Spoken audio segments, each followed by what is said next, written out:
Hello and welcome everyone to Triton-Cup 101. I am Pat here with Sigdokari, and we're going to go straight into round number two. There aren't that many round one games, so we'll start with round number two. That's going to be between Midline Meta and Broken Euphonium. Sig, how you doing?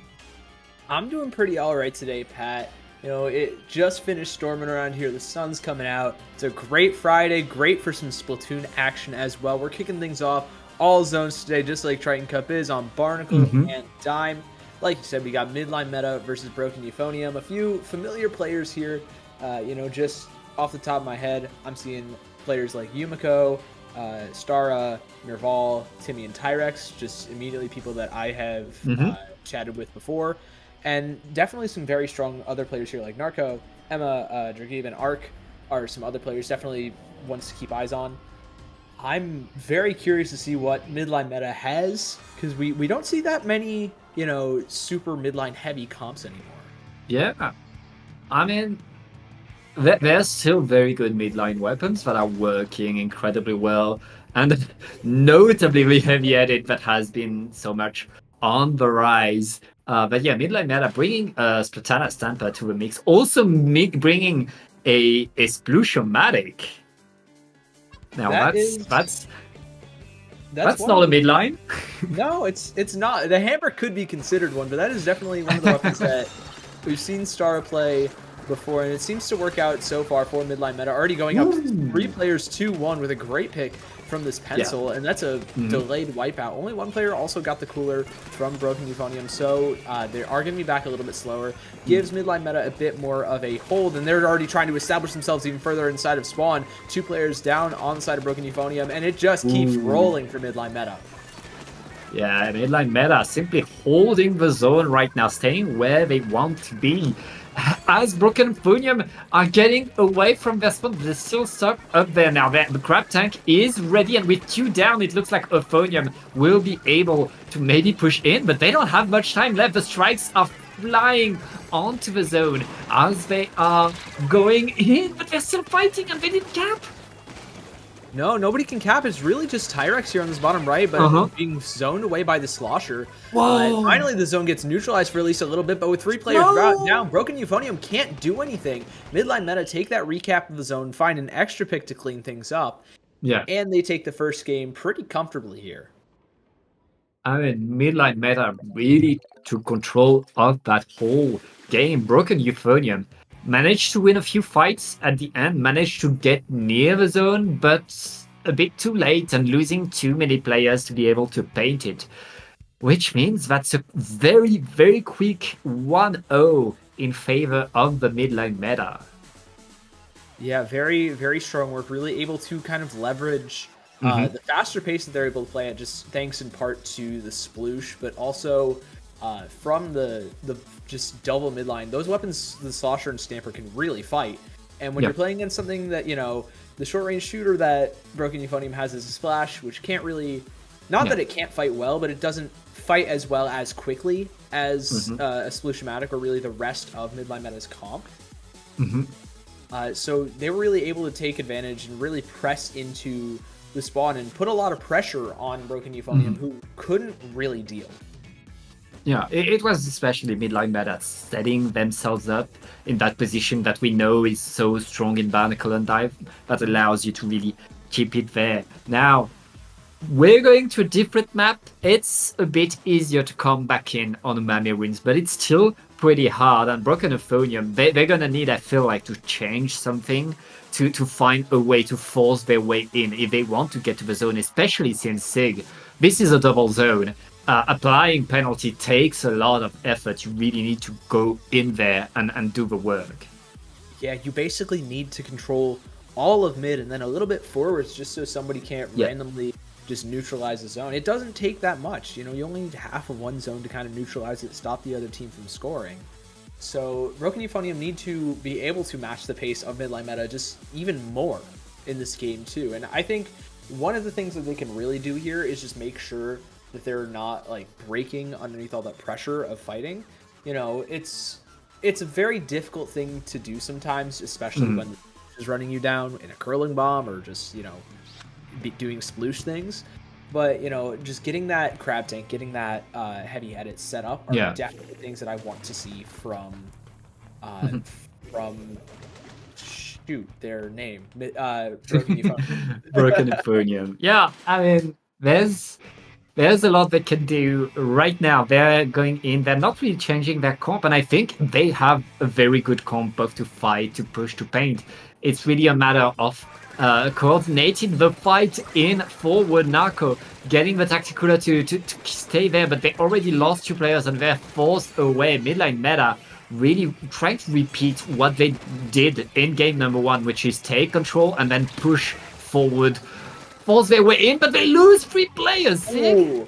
Yeah, that's not great. That gives Broken Euphonium a serious chance here. Narco's already got that crab tank set up. Another pick on that Stamper. Everybody was cooler on midline meta, but after you're going down like that again, and Broken Euphonium have 3 specials to work with that they all just popped to find man advantage. That's really big. But Star comes through with the Ultra Stamp, finds one, looking for that second one, maybe with a hammer toss, finds Timbit, and now Broken Euphonium are on the back foot a little bit, but Narco ends up finding somebody on that back line, just ends up flanking that pen, finds a great exit frag for the rest of the team. Tyrex finds one on the front, and now, Tyrex is just going ham in mid. Oh yeah, Tyrex doing a lot of splats right there. Is it enough for Dragib? Still on that top mid with that slush shot, trying to maintain the control. It looks like Broken Euphonium are able to get back in there. And with a delayed wipe, now they're going to push in front of the zone. It's their turn to hold. And there's no lead. These 2 teams have been only fighting around.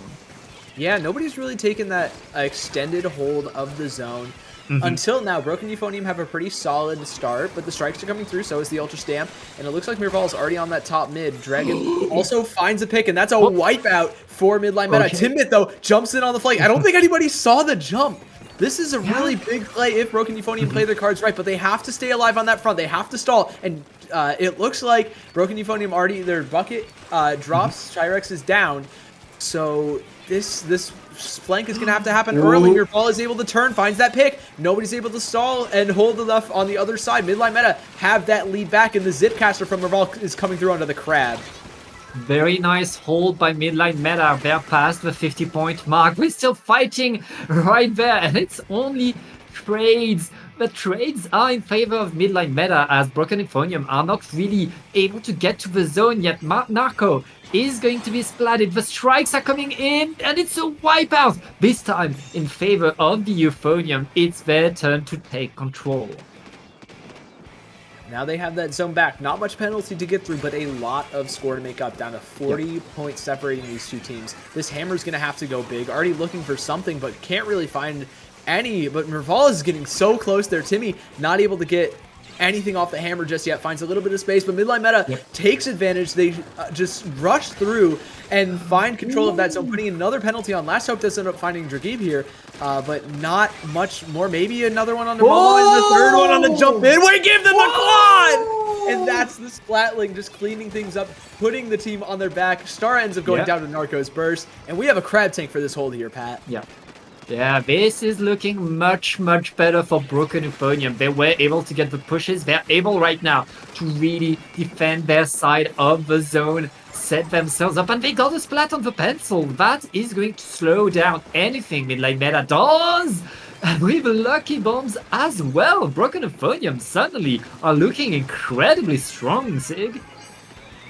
Yeah, they have gotten a huge, hold here. The strikes are coming through from Tyrex to stall out just a little bit more. Mirval in that zip coaster in the right-hand zone finds a pick, but not able to recap that zone. Already down to sub 10 points. We are in the single digits here. Broken Euphonium just need to hold for a little bit longer. It looks like it's going to work out just great as Timmy finds one with the hammers. Just Star left with a hammer of their own and not able to find anything. Goes down immediately.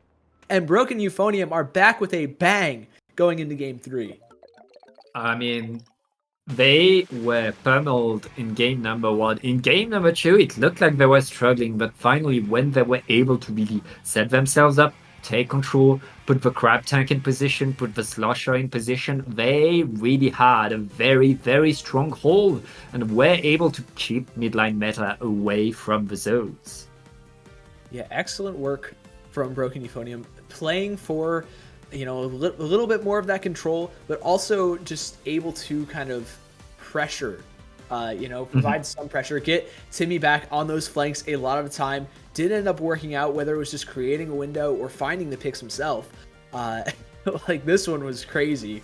And I Mhm. think that allowed Tyrex to get like 2 or 3 in mid in the zone, and really helped out Broken Euphonium a good bit here and staying in the game and not letting it get away from him, and then extending that lead, like you said. Yeah. The extension of the lead is very nice. We are now 1-1, which means for our first game, Sig, we get to a game 3. We get to a final game. This one is going to be on Macomart, of course, for Splat Zones, because it is Triton-Cup. We are on Mako Mart, much smaller map. Mhm. Definitely going to be a little bit easier to get those flanks off, get some of those big plays to happen on off angles and everything. Yeah. But I'm not really sure how easily Broken Euphonium play. I've heard a couple times that it can sometimes be a tougher wiper map, just depending on Mhm. the position you play. Yeah. And Sploosh, I feel, would be very strong here. What I'm really eager to watch is the first two maps we had were very much maps where both teams were trying to lock the other team away. In Macomart, it's very hard to do, and even if you do it, it's done very much differently from other maps because it's much smaller, it's not as flat. So right now, I really want to see what these two teams can do, and of course, it's going to rely a lot on the two slushers who can get under these ledges and maintain a lot of presence. Already, Tyrex on the side of Broken Euphonium found an opening pick. However, it goes down along with these Splatling Mhm. as Stara finds one more on the on the stacks, and a Yeah. jump in gets picked off. Midline Meta are back in the zone. They have that lead back, and now they're just knocking on the door of the spawn. Timmy's in the other spawn, just over in Narnia, just trying to harass everybody. Rival is turned around for it. Narco Yeah. ends up getting picked off. That's 2 players down on Broken Euphonium. Timmy might have to wait a little bit more on this flank, but it looks like they're trying to pull the trigger as fast as possible, just not let this team get away from them. There's the hammer. Yeah, here is the hammer, but midline Oh, meta still holding that zone. Oh wait, they lost one player. Right now, Broken Euphonium are getting control, getting the splats they need, but they didn't get the zone. Yet it's more points for midlane meta. Finally, Broken Euphonium able to take it, but 31 points left in the first push is a pretty nice opening for the midline meta. yeah, absolutely. That is a great start to the game. A lot of time for that to be chipped away at, but they already have control back of the zone. The strikes Yeah. finds one, the jump gets picked off. Oh, Stara tries to toss that hammer. Tyrex is able to jump out though. So Broken Euphonium do have a strike here, but with how much pressure that midline meta could really exert, yeah. especially with Stara threatening that flank constantly, and even just threatening this ledge play, forcing Narco to kind of look at them for a second, that burns a good amount of that crab timer. The Zipcaster comes through from Nerval for a little bit more pressure, nearly finds a pick. Timbit actually ends up going down, and Narco drops 2. It's just one person with that tactical cooler that's back fast. It's not Tyrex, it's actually the Splatling. And midline meta are through their penalty now, Pat. Yeah, and even with the tactical, all of Euphonium used their special to try to get to the zone. They didn't manage to get it. Right now, 20 ticks left onto the zone, and Broken Euphonium needs to improvise a push. They already lost 2 players. Cyrex throwing the strikes, getting punished for it. That's going to be game 3 by midline meta, finding back what they had in game number 1, Sig. Yeah, they just able to hold on to that zone, find the Mhm, picks, punish accordingly whenever, somebody from mhm. Broken Euphonium was kind of overextended or just, not in a spot where the rest of the team could support. I really want to highlight Stara, especially just playing at a pace that is just so difficult for them to deal with. And that really put the nail in the coffin here, just how quickly Yeah. and how efficiently played. Mhm. Yeah, very much. I mean, midline meta were in that last game able to, they were pushed away at some point, but they were able to come back onto the zone so fast that Broken Euphonium thought they were still positioning themselves, but midline meta was repushing already, got them by surprise, and got the to count the jumps. and get back that control, get back all of the map. That's a very nice 2-1 by them, which means they get to advance on to the next round. It is, though, not over for Broken Euphonia, because we are in a double elimination. They are going to the loser side. Yep. But we will not. We, instead of going to the loser side of the bracket, we will actually be going to the opposite side of the bracket. After this quick break, we got Ken Mix Corp versus Second.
Hello, everybody. Welcome back to Triton Cup 101. I'm Sig Dakari. Joining me is Pat. And Pat, we've got best of fives now. Yeah, we're already in the serious part of the tournament, and we have two pretty serious teams. It's going to be second, going again Mix Corp. Now, second is a French pickup of very, very good French players. Mix Corp, a bit more varied in their origin, I think. I believe so. Yes. Mostly French. I'm seeing, mostly French as well, yeah. 2 or 3 French players, I believe 3. It's made up of partially from Symphony. I see Max and Slasher from there. Yeah. And then we got Fatal, Kenma, and Ibi. Very, very strong players. Kenma, namesake of Kenmix Corp. Pretty cool thing there. And then second, yeah. I'm seeing a few of the ASC players. I see Slord, I see Albo. T's here too, and same thing with Acer. Haven't seen those players in a hot minute. Oh, they've been around. They've been playing, and you have to pay attention to them because they are coming in very, very, very strong. I expect them to open very fast. And speaking of opening, let's get back into Umami Runes to see who is able to play the zones better. Yeah, we got a double zone like we were just talking about. I believe that is Eevee on the custom blaster, something we don't see super often anymore, but with that splashdown, it is just as lethal as the original. And we see a pretty standard comp here from Seconds, just running that 52 gal for a little bit of holding capability at wall. Yeah. Albo already getting kind of aggressive. The Crab Tank, though, able to shut down along with Slasher. Albo actually does end up finding one within the chaos and forces everybody on the right side back as Lord is able to clean up. T just tries to paint that zone, get some control for second, and they're opening things up pretty well here. Can we address how Halvor was still in front of that Crab Tank and not really minding, still winning the fights?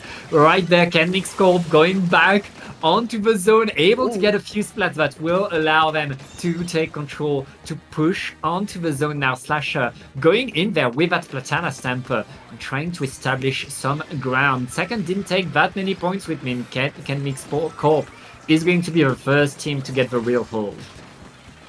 Yep, already down past about 70 points here. Kenma has the Crab Tank at the ready, but the Tri-Strikes are going to come through from Albo on that Crab Tank. Well, as a Crab Tank comes through from Acer, their own gets a lot of chip on Fatal as well. Forces a lot of Chemix Corp back here. Slasher just trying to hold a little bit of space in this right-hand zone. Forces Albo back, forces T back a little bit more. Has that Zipcaster at the right. Not going to need it if Eevee is able to find so many picks. There's a Zipcaster come through to pinch the rest of the team. In Chemix Corp, they still maintain control of this zone, even though Slasher doesn't go down.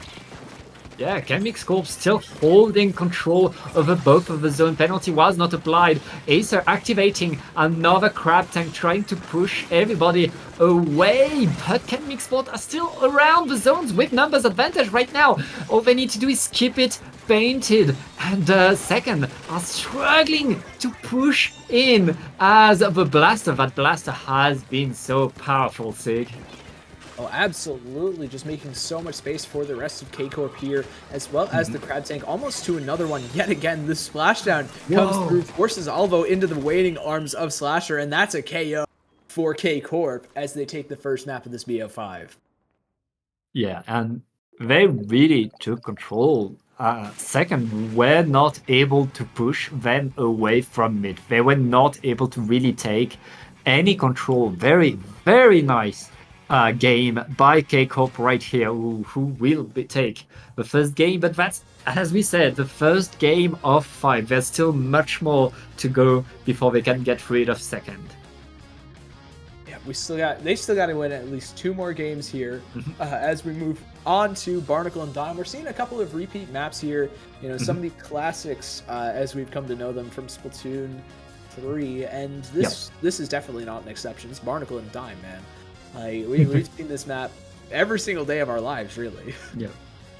I mean, all the maps that you see in this set, both teams have chosen to put them in their list. These are classic. These are the maps that are agreed upon by most teams, and it's no surprise that we get to see it. Barnacle and Dime, though, very dangerous because it's hard to push in, and we saw Second really struggling with that. So now Second, I feel like they need to find a way to force their way forward if they want to challenge Kenmix Corp. It can be a little bit tough, you know, they don't have the most retake options in the world. Obviously you have Tri-Strikes and Crab Tank, but none of them really found a whole lot of value. Nobody was able to quite push in with them. You're trying to look to your like 52 gal or whichever one of those two between the Splash and the Slosher isn't currently popping a special. You're looking for them to play off, but they weren't really had a pretty solid opening. Like you said, Alvo able to just kind of hold a lot of space in the face of players and a Crab Tank. It was pretty good, but just not able to capitalize. I think they just need to, you know, maybe play around each other a little bit more, play together, and that'll help them out a lot, especially on Barnacle and Dime.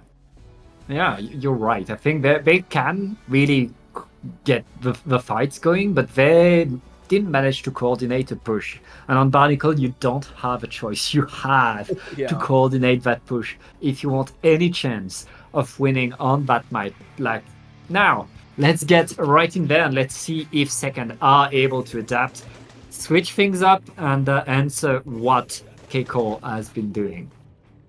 See, no comp changes from either side here. Let's see. It looks pretty solid so far. Is Eevee not running like... I mean, I guess no comeback makes sense on Custom Blast. That's pretty interesting, as two players already end up trading out here. Slasher and Slord both end up dropping. Acer gets the first Crab Tank of the game, gets a little bit of shit, forces Fatal to play this kind of off angle on this on the slope, but that's going to benefit Kim here, as the rest of the team already is able to move in. Slasher finds a jump, maybe able to capitalize. Yes, they're looking for the second turning around. No, not quite. Acer's able to trade out, and now Slurred in that zone, and that splash wall is able to make so much space off those trades, and Second have control of that zone back.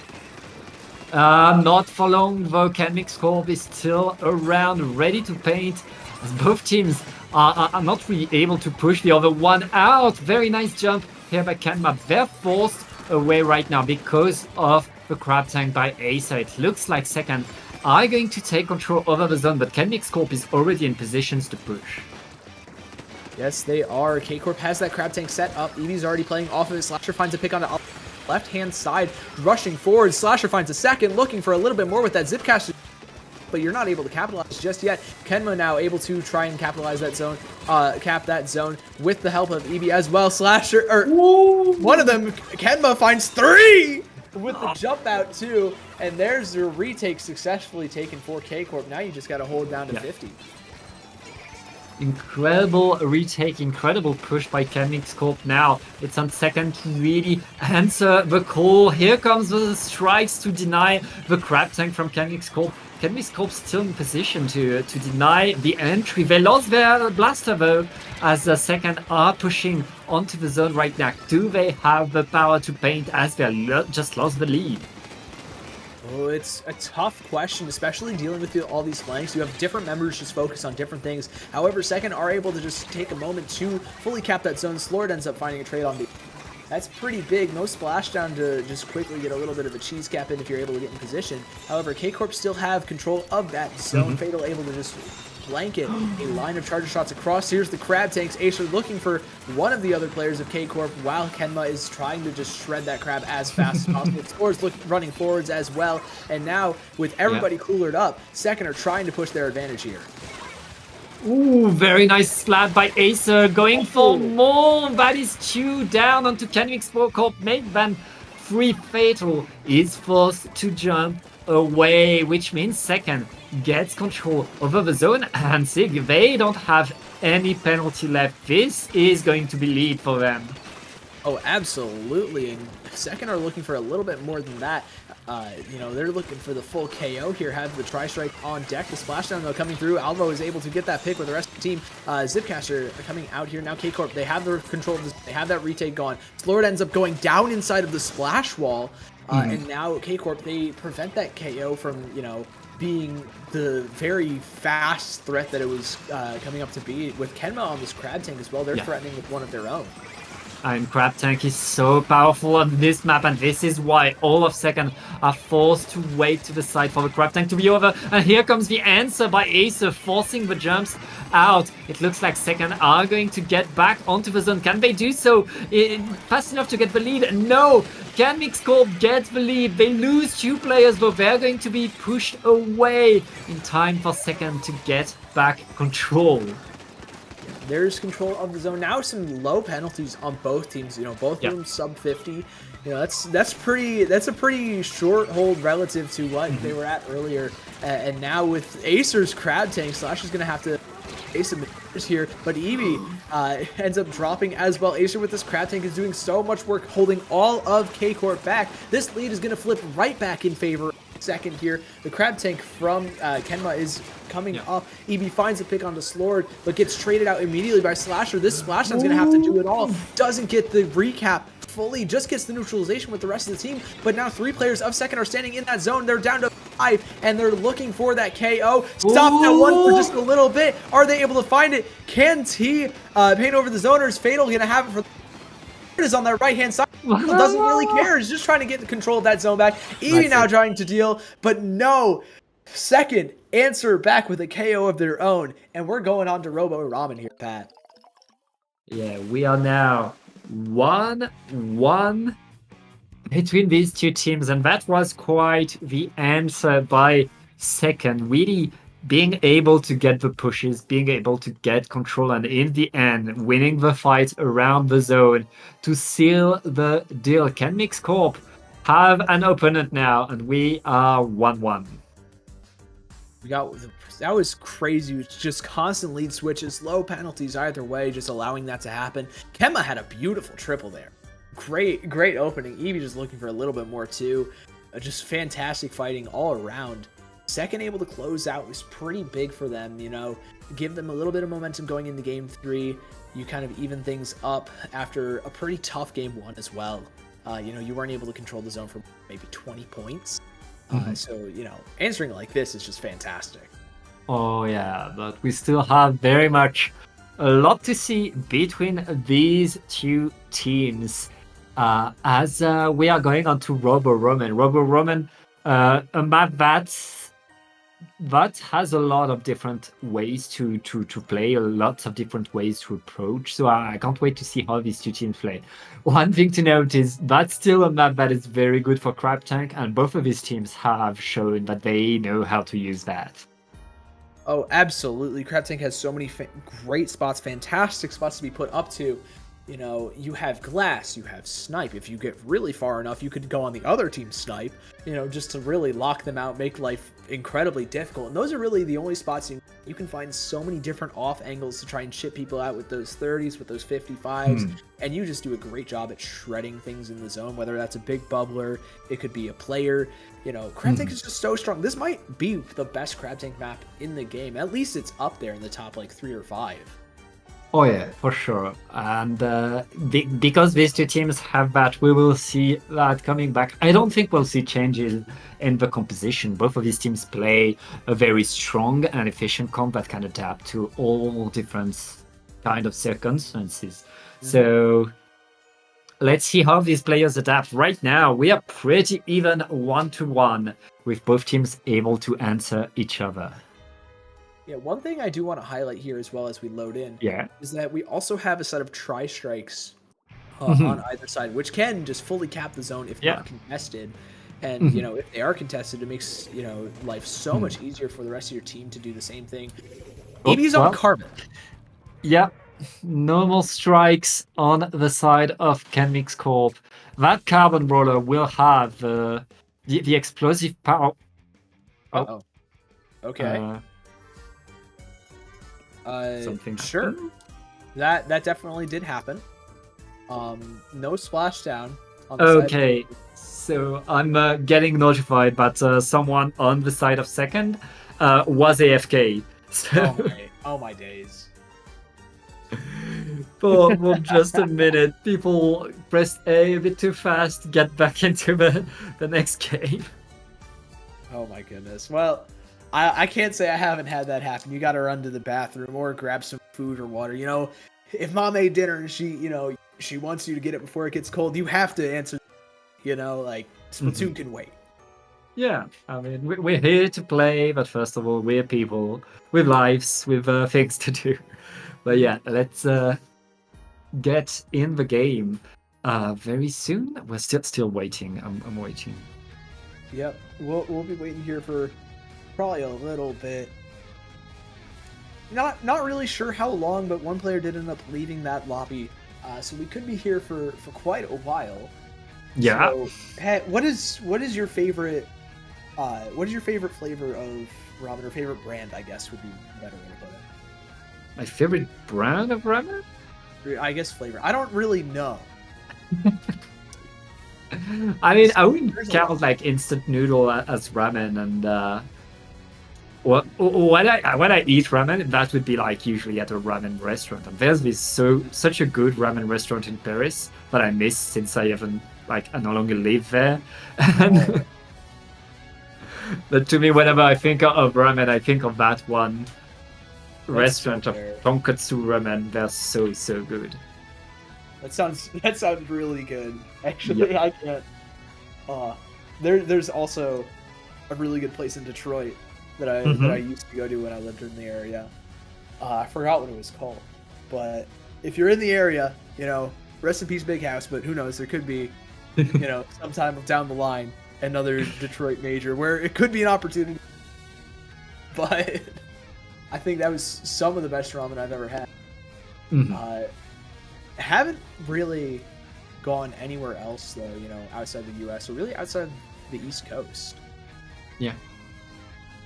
I mean, if it's well made, if it's made with love, it's always going to be good. We have our player back in the lobby, but I don't see our host starting the game. I don't think they have seen yet. Maybe. Who was the AFK? Was it T? It looks like it was T. Yeah, it was T. Yeah, I think. Okay. Gotcha. Okay, gotcha. That makes sense. Why there's somebody with dots as their name, I guess. Yeah, maybe when you rejoin the lobby too fast and maybe with that Jeopardy music. Okay, so I'm.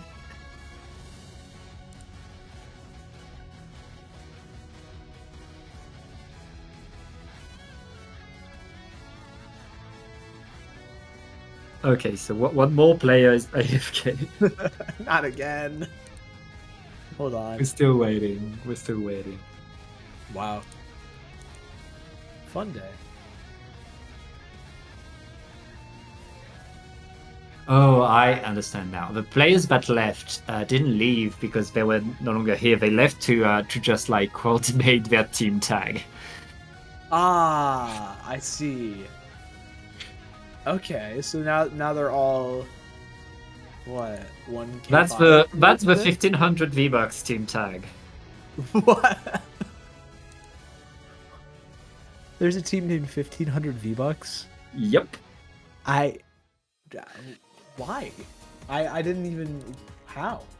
I don't try to question it sometimes. I just like, okay, that's what you decided to call yourself.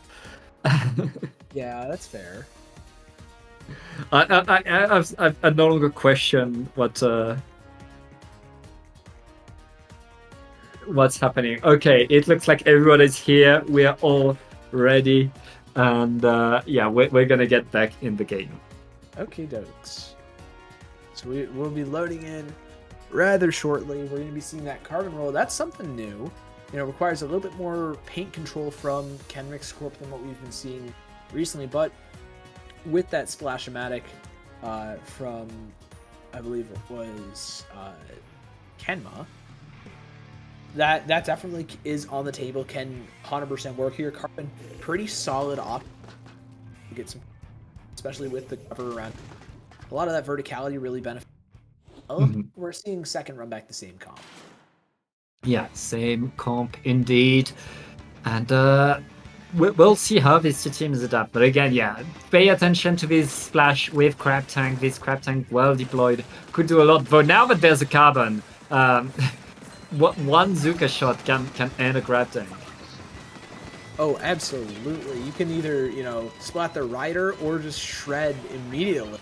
Kenma's going to be forced to jump out, not getting a huge amount of mileage on that crab tank. Slasher with that zip caster coming through, looking for a little bit more beyond the team. Gets that melee, looking for a second one, just turning around, trying to fight the zone. Able to paint with the rest of the team. Now Eevee's looking move on.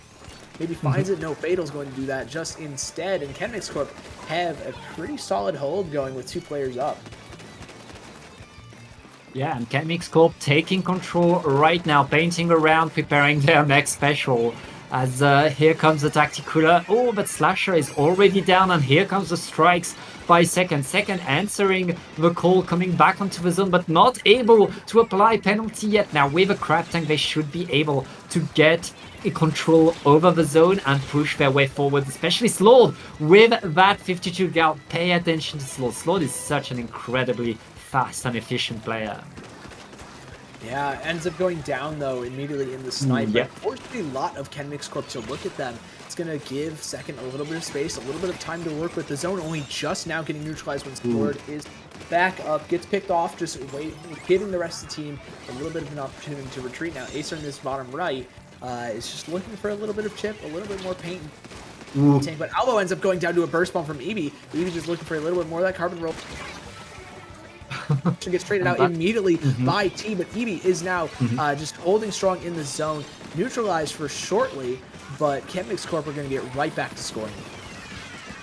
Yeah, that is more strikes coming onto the zone. Kenmix Corp are forced away by Second, who are trying to clean up. Slasher is not going to be able to find the trade right now. As Kenmix is forced to wait a little bit, they don't have enough control yet to get back onto the zone, as the penalty is already done. Yeah, that lead could be done as well. The zone gets neutralized really quickly. Kenma has a crab tank, but Second still has control. Alvo's drawing 3 in that bottom right, gives the Second, but not for very long as Corp, they do find that control of the zone again. Have a Trizuka at the ready from Eevee here, popping it on glass, maybe finding for a little bit. Acer's chipped out, but able to stay in this crab tank, switch over to ball form and keep chipping away. But, on that flank, Eevee's right there with that carbon roller. That's what we talked about. Cover spots. Carbon excels at playing around, and same with this rest of the team. Slasher with yet another big zip caster, just trying to stall, force people out of that zone. Delay does a beautiful job, and now K-Corp have that control back, but their Snipe Riders down, Pat. Yeah, they lost their Snipe Rider, and all of Second are pushing forward. The strikes not enough to get the splash, but enough to get a lot of space for Second. As I say that, Kenmix Corp already able to get back onto the zone to set themselves back there and push the Second away again. There will be no lead extension for Second because penalty was applied. Yeah, there is the penalty. Kenma, though, so much work on this crab tank. Finds 2, looking for the third on the Alva, but the crab tank's going to expire. Slasher trying to get into the splash 1v, get behind, but Slur's able to shut down. Alvo just chipping out so much. Fatal has to play a little bit further back here, but at the risk of burst bombs, might have to wait for the rest of the team to really be active yet again. K-Corp in kind of a rough spot. These tri-strikes forcing Fatal out, stalling a lot. Find 2 picks, looking for that third one to the Eevee, and that's a full wipeout for Second. They're almost on the verge of KOing here with another pick on the Slasher. They basically sealed the deal. Pat, what an excellent answer yet again from Second, showing, with whatever weapon swap Eevee throws at them, they're ready. Yeah, Second very much answering the call, forcing their way to win this game too. It was pretty even until Second were really able to set themselves up there, and they got one splat right here and one splat here. That just snowballed in the end to allow them to get that KO. Until they got that one final push, the game was incredibly close though. Yeah, absolutely. This was a very fast game yet again. Constant fighting from these teams. They love to do that. And, with that, it's obviously going to get super back and forth, but really not as many long zones either. Either team really is, especially compared to game 2. It kind of helps out that it is Ramen, but now we're switching over to another map that Yeah. flipped rather quickly and is kind of known for it, but with a different special on Makomart. Yeah, Mart is the small map. We saw a few long maps where you can really lock your opponent away, keep the fight ahead of the zone. Mako, you're either fighting on the zone or you're fighting in someone's spawn. These are the two options that you have right here. Yeah. It's like you said, either directly on top of the zone or you're basically just playing a horde game mode of like something, you know, like you're playing zombies at that point. But we're going into game 4. EB's weapon pool really flourishes here. You know, whether it's the blaster or the carbon roller or whatever else that we just haven't seen yet. A lot of weapons can excel, you know, at that shorter range. Fast kill time, great at playing around cover. Definitely keep an eye on EB here. Slord on that 52 gal, always going to be a meta. Definitely, you know, keep your eye on that 52. And then I want to shout out Alvo. You know, that Slosher is going to work on those stacks. Yeah, this is the last map was the map for the crab tanks. This is the map for the sloshers. And I mean, all 8 of these players are killers, are incredibly talented. And no slosher is coming on the side of K-Corp, but they have a blaster and a stamper which will do the job of threatening every single ledge. They'll do their job just fine. Alvo, though, getting pretty aggressive on this bottom right-hand side, already trying to pressure a lot of K-Corp here. Getting that early zone cap going to help him out, but ends up going down for it. The cooler comes through, and that's the go button for both these teams. Slord is trying to take Alvo's place, not able to. EB gets that big trade, and that's K-Corp grabbing the zone, getting that lead, and already pushing forward. Slasher on this ledge, just trying to stay alive and stall this team, just give K-Corp as big of a lead as possible until that out here. Yeah. K-Corp very much in control right there, but Crab Tank is in such an awkward spot in second, are doing whatever they can to go to the side. The Gal is going to flank, allow the rest of second to get control over the zone. Very nice penalty, but there's still a lot of fight to be done. Second just lost 2 players, and K-Corp are holding the zone. Still doing a fantastic job at holding. They did get that penalty applied. Second, were able to get a quick flip, but they're already back on the spawn. Slasher. Here we go. There's a crab tank though on the side of second. Already popped in this bottom right, just trying to get a little bit of chip. A lot of damage taken by Fate. Knockout second a zone cap, but do they know where Slam is? I don't think they do. They're trying to avoid it. Now they definitely know. As one player Slord's already hit for 70. Yeah, it's right now second fighting for that zone, not really able to push Keiko away as Slasher and Eevee are regrouping the rest of the team. The zone stays for... Oh wait, Keiko actually, who are getting it back. And second is losing a lot of players again. It is so rough for them right now. They are really struggling to establish themselves. Yeah, not able to get any of these longer holds going. Kind of tough too when you're just busy fighting a lot of very difficult to fight weapons. However, Alva's going to be able to find 2 picks, 2 for 2. Acer with that crab tank on that bottom right yet again gets so much damage, so much chip, and clears out a vital spot in this in this stack that can be so difficult to clear. The strikes and screen are going to come through as well. Second, and that's going to give him the zone. This pencil, though, taking evasive action and just stalling for the rest. There's Eevee back. It's working beautifully. It's working very much beautifully. Kenmix Corp are back onto the zone. A second getting a double, though. That's 3 players down onto Kenmix. And second, after struggling for almost 3 minutes, are now in control of the zone, ready to score points. They're finally getting an established hold here. Slasher, though, on this bottom left, is going to just try and stall out. The splashdown actually comes through for an Eevee, gets that solo cap of the zone, and gets K-Corp back in, though. Acer just trying to find Fatal, gets one, looking for that second. Doesn't know that Slash is behind them, doesn't really care either. Finds that one onto Kenma. Slash is going to have to take over duties in the zone, but with the rest of K-Corp, respawning, you know, Slasher has to back off here, and second has control yet again. Yeah, Slasher forced to wait to the side for the rest of the team, able to get away with their life, though, as second is taking more and more points. The clock is ticking for K-Core if they want to stay in this game, but they lost 2 players, Sig. It looks like second are coming back.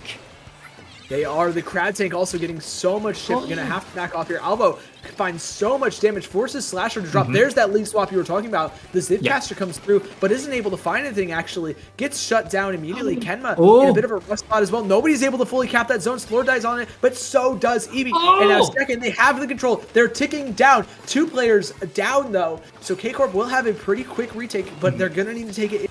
He has that splashdown. The Crab Tank's going to let them in. Can it get that cap?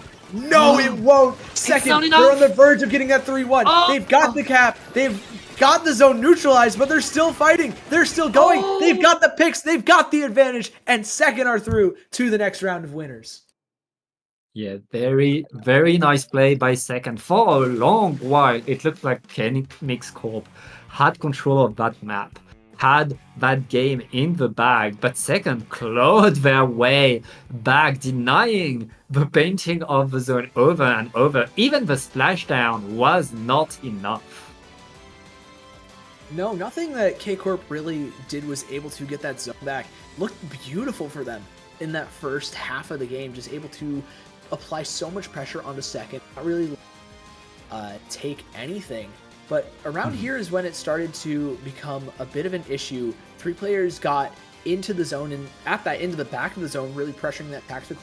Nobody was picking it up. You know, that's really the special that you want to make sure gets the most value on this team. And it you know, in that single moment, that's all that it took for second to kind of run away with this game, get back, and just start holding the entire rest of the game. Yeah, very, very nice control by second right there. Our next game is already waiting for us, so we're gonna take a very, very short break as we set up the lobby. Do not go anywhere.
and welcome back to Triton Cup, our good old zones tournament here with a best of 5 again. It's going to be a team that we've already seen, Sig. It's Midline Meta, who beat their seed to be here and who are now facing I'm High?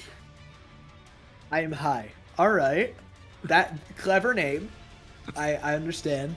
But Midline Meta did outperform the seed. They had a pretty impressive upset to get here, if I am correct. They beat 4th seed Castorama. Very solid stuff. You know, that's some regulars of Triton Cup and Paddling Pool. But now they have to go up against I'm High.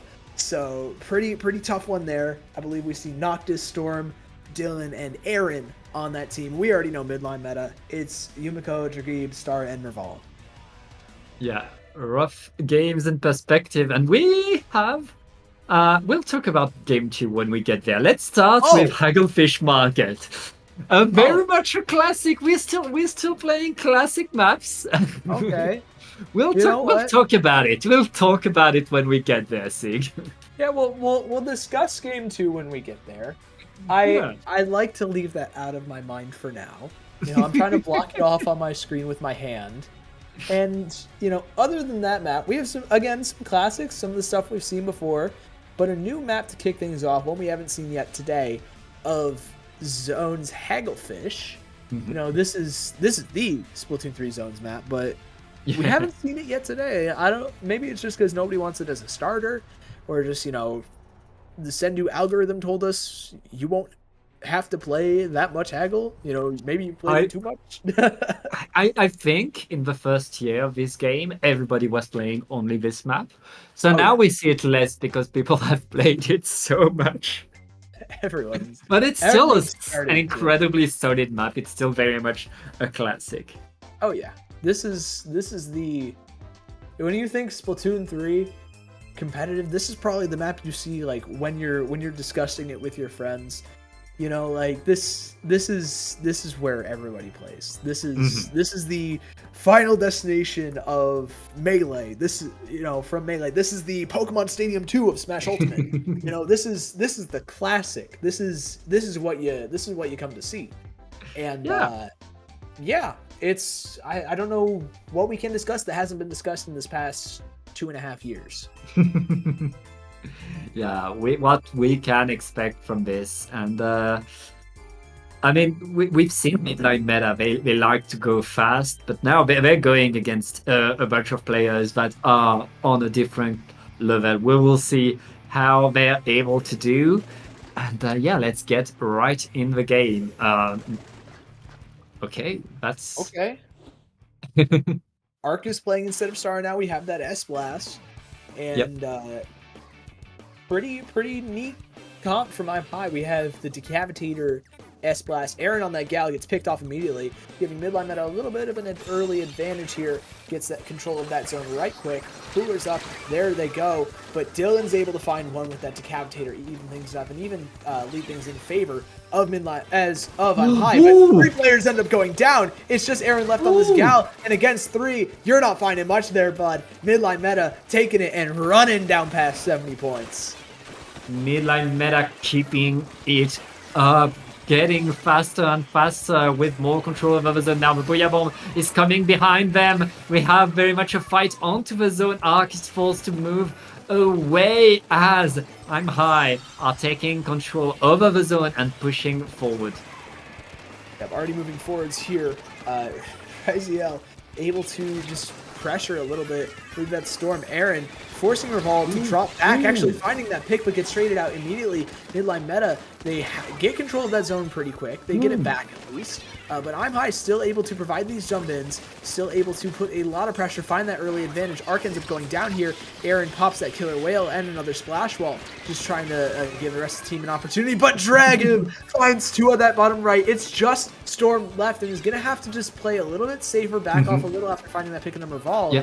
And, you know, now Midline Meta, they have a very comfortable opportunity here. And right now in a 2v2 for the zone, it looks like I'm High are going to take the control this time. We're still very early in the game, which means there is not much penalty and the lead doesn't matter much. Look at that, I'm High all ahead of the zone, trying to get a few extra splats that would allow them to get more control. The bubbler is in the right spot for them to really deny, and notice with that blaster is getting the splats they need to get. I'm High are holding the control. Yeah, they're doing a great job at holding. Noctis especially finding so much value off of this S-Blast, using both modes of fire to find so many picks. 3 down on the side of midline meta. I'm High. They're looking for a KO to kick things off, just set things straight and get moving forwards. Noctis still in this bottom right has just been a thorn for midline meta to deal with, not really able to contest, and that's just going to give I'm High a very solid opportunity to KO here. The Booyah Bomb comes through, and there's game 1 over to I'm High. Yeah, game 1 for Ham High, but midline meta were able to really push in, put I'm High in a difficult spot. It's just that once I'm High were able to understand how to play these guys, were able to push in, push them out. They kept the control that they had gotten, and midline meta was really struggling to push forward. Yeah, not really able to move much after that first set of picks, just stabilizing really well. That Booyah Bomb to get in, just extend the play. Excellent, work. I'm High really just able to kind of capitalize and start that cascading effect to get that first game. And now we're going on to the Bluefin. Yeah, we need to talk about Bluefin. Huh. Well, it's a moving zone. It's a map. It's the moving zone. It is. There's only one. The one and only. Yep. Some things are better off being one and only, I'm personally not a fan of this one. It's honestly, the moving zone is a good aspect on this map, and it adds points to it. It's fun to have there. It creates fun moment. But yeah, this map is so much a hard drop into mid, and then you have to take this elevator of these big walls if you want to get forward ahead of the zone, which means you have highly committal and highly constrained fights in mid. Not only are they cool, but also they're just so difficult to take. Yeah. Those routes are just not safe. Yeah, people see you coming. Like if you get anywhere near the zone, people see you drop, and they have the time to shoot you before you even hit the ground. Oh, absolutely. Even if they didn't know you were coming, like they have the time to see you, adjust their aim, and then splat you. The only weapons that really kind of, I guess, are able to move safely up those walls are splash wall weapons. Aaron on that 52 gal is definitely going to be making some headway. Another splash wall that I wasn't expecting to see, but we will be seeing, is that custom Explo from Storm. I love it. I love a good custom Explo that can do the work. Not only does it paint a lot for your team, you have these angles that no other backline can have. And right now, let's see what these two teams can do. It looks like midlane meta are in position to push in, but still fighting for the zone. Ooh, 2 down onto High, and the midline meta are getting control over the zone. Yep, getting that control, a little bit of chip damage onto that Expo, forcing him back a little bit. However, Dylan is on that right side in the zone, gets a little bit of space, finds a trade as well. Yep. But it's not enough for I'm High to retake. Midline meta are still in control. Yeah, and that's a few players down. Midline meta keeping the zone right there. The Booyah Bomb is going to move everybody. Dragon still able to keep themselves alive as I'm High right now are pushing forward, getting control. And this is the I'm High that was able to really win in game 1. They wait for the right opportunity, and now they're ahead of the zone and getting a lot of control. Yeah, and this is where we can see Explo do a lot of work, finding those awkward angles really solid. We already saw how it got Noctis and how it got the rest of the team in, and now with that big bubbler, Arc is going to have to pop the Booyah Bomb, make a decision here. It's just going to go kind of behind, just prevent an escape option now, and I'm Higher still just living in the spawn, finding so many picks. Arc is still alive, but not very long, as Aaron's able to find that down to 25 points left. The splashdown only really accelerating things. Mirval trying to survive, but with all this chip, I'm shocked that they're able to get out of that. 10 points left, and Arc goes down. Dylan just dashes forward with a decapitator, and that's another KO for I'm High. When they're in control, they really keep that control. They don't let go. Once they are ahead of the zone, it is so hard to push on them. And right there, we saw in 2 games, midline meta able to get a good amount of points, able to fight very well, but not able to push back in. That's what they're going to need to do, because right now they are down 2-0 in favor of I'm High. Yeah, they really haven't been able to get anything going outside of like these early openings. But you know, as soon as you give I'm High an opportunity, as soon as you make a mistake, they're right there to punish you for it. And I mean, we just saw that yet again with this game, and nobody was able to get back in for midline meta except maybe at the end. You know, we saw that zone get painted a little bit more, but nothing really came from it.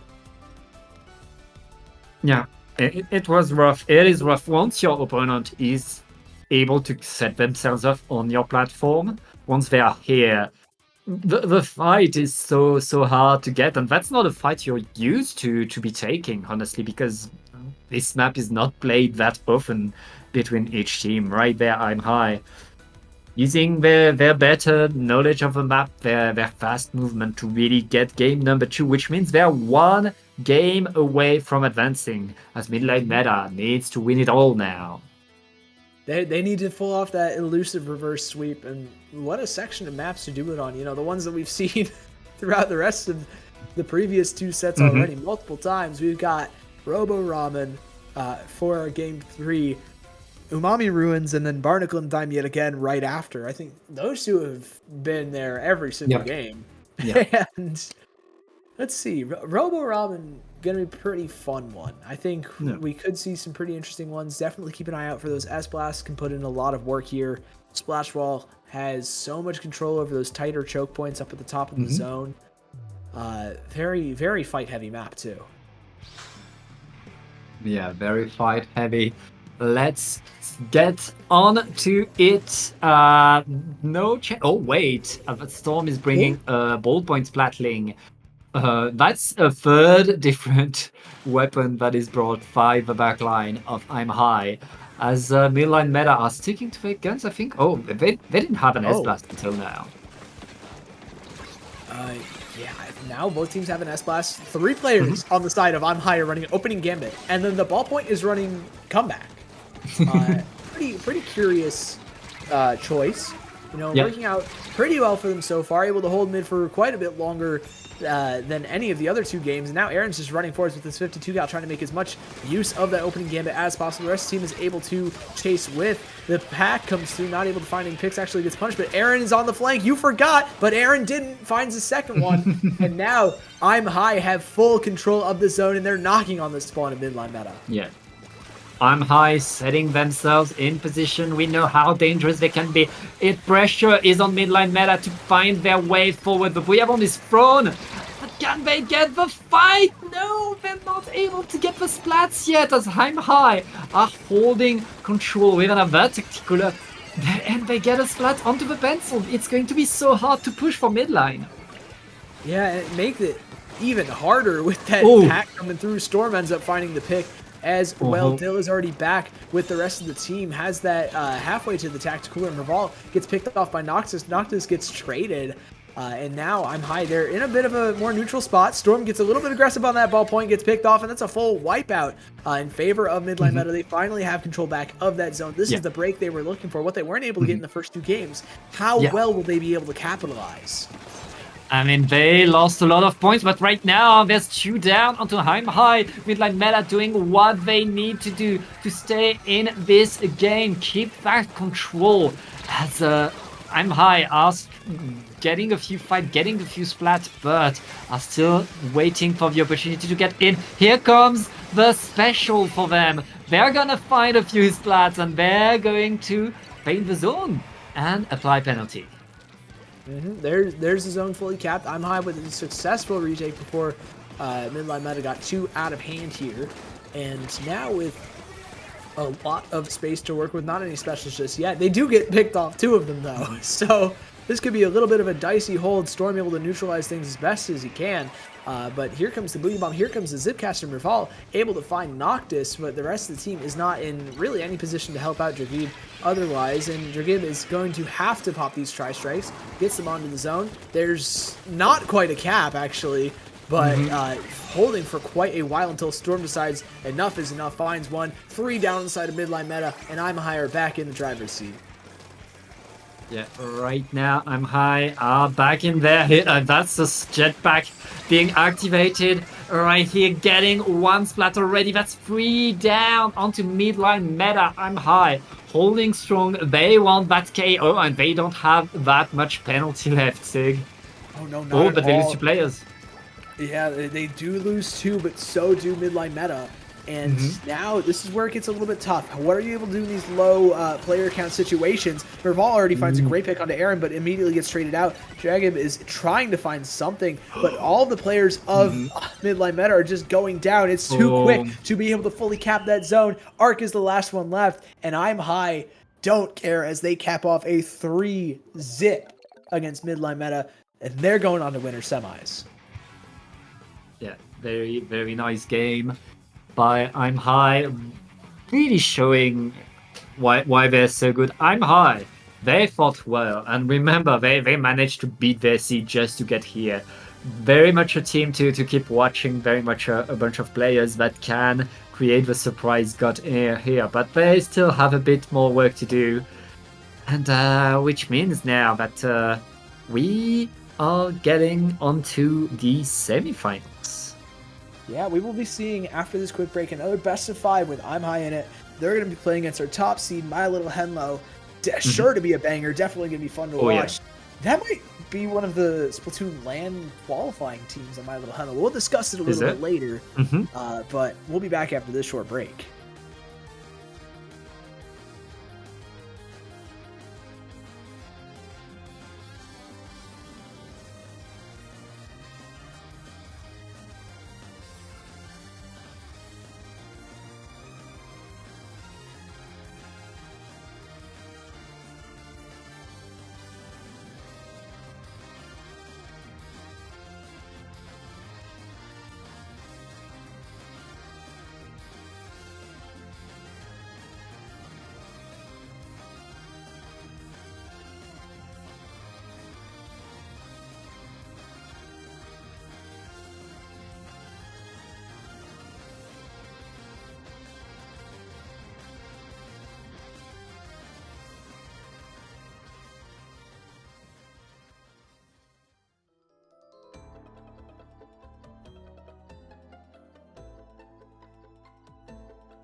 Hello, everybody. Welcome back to Triton-Cup 101.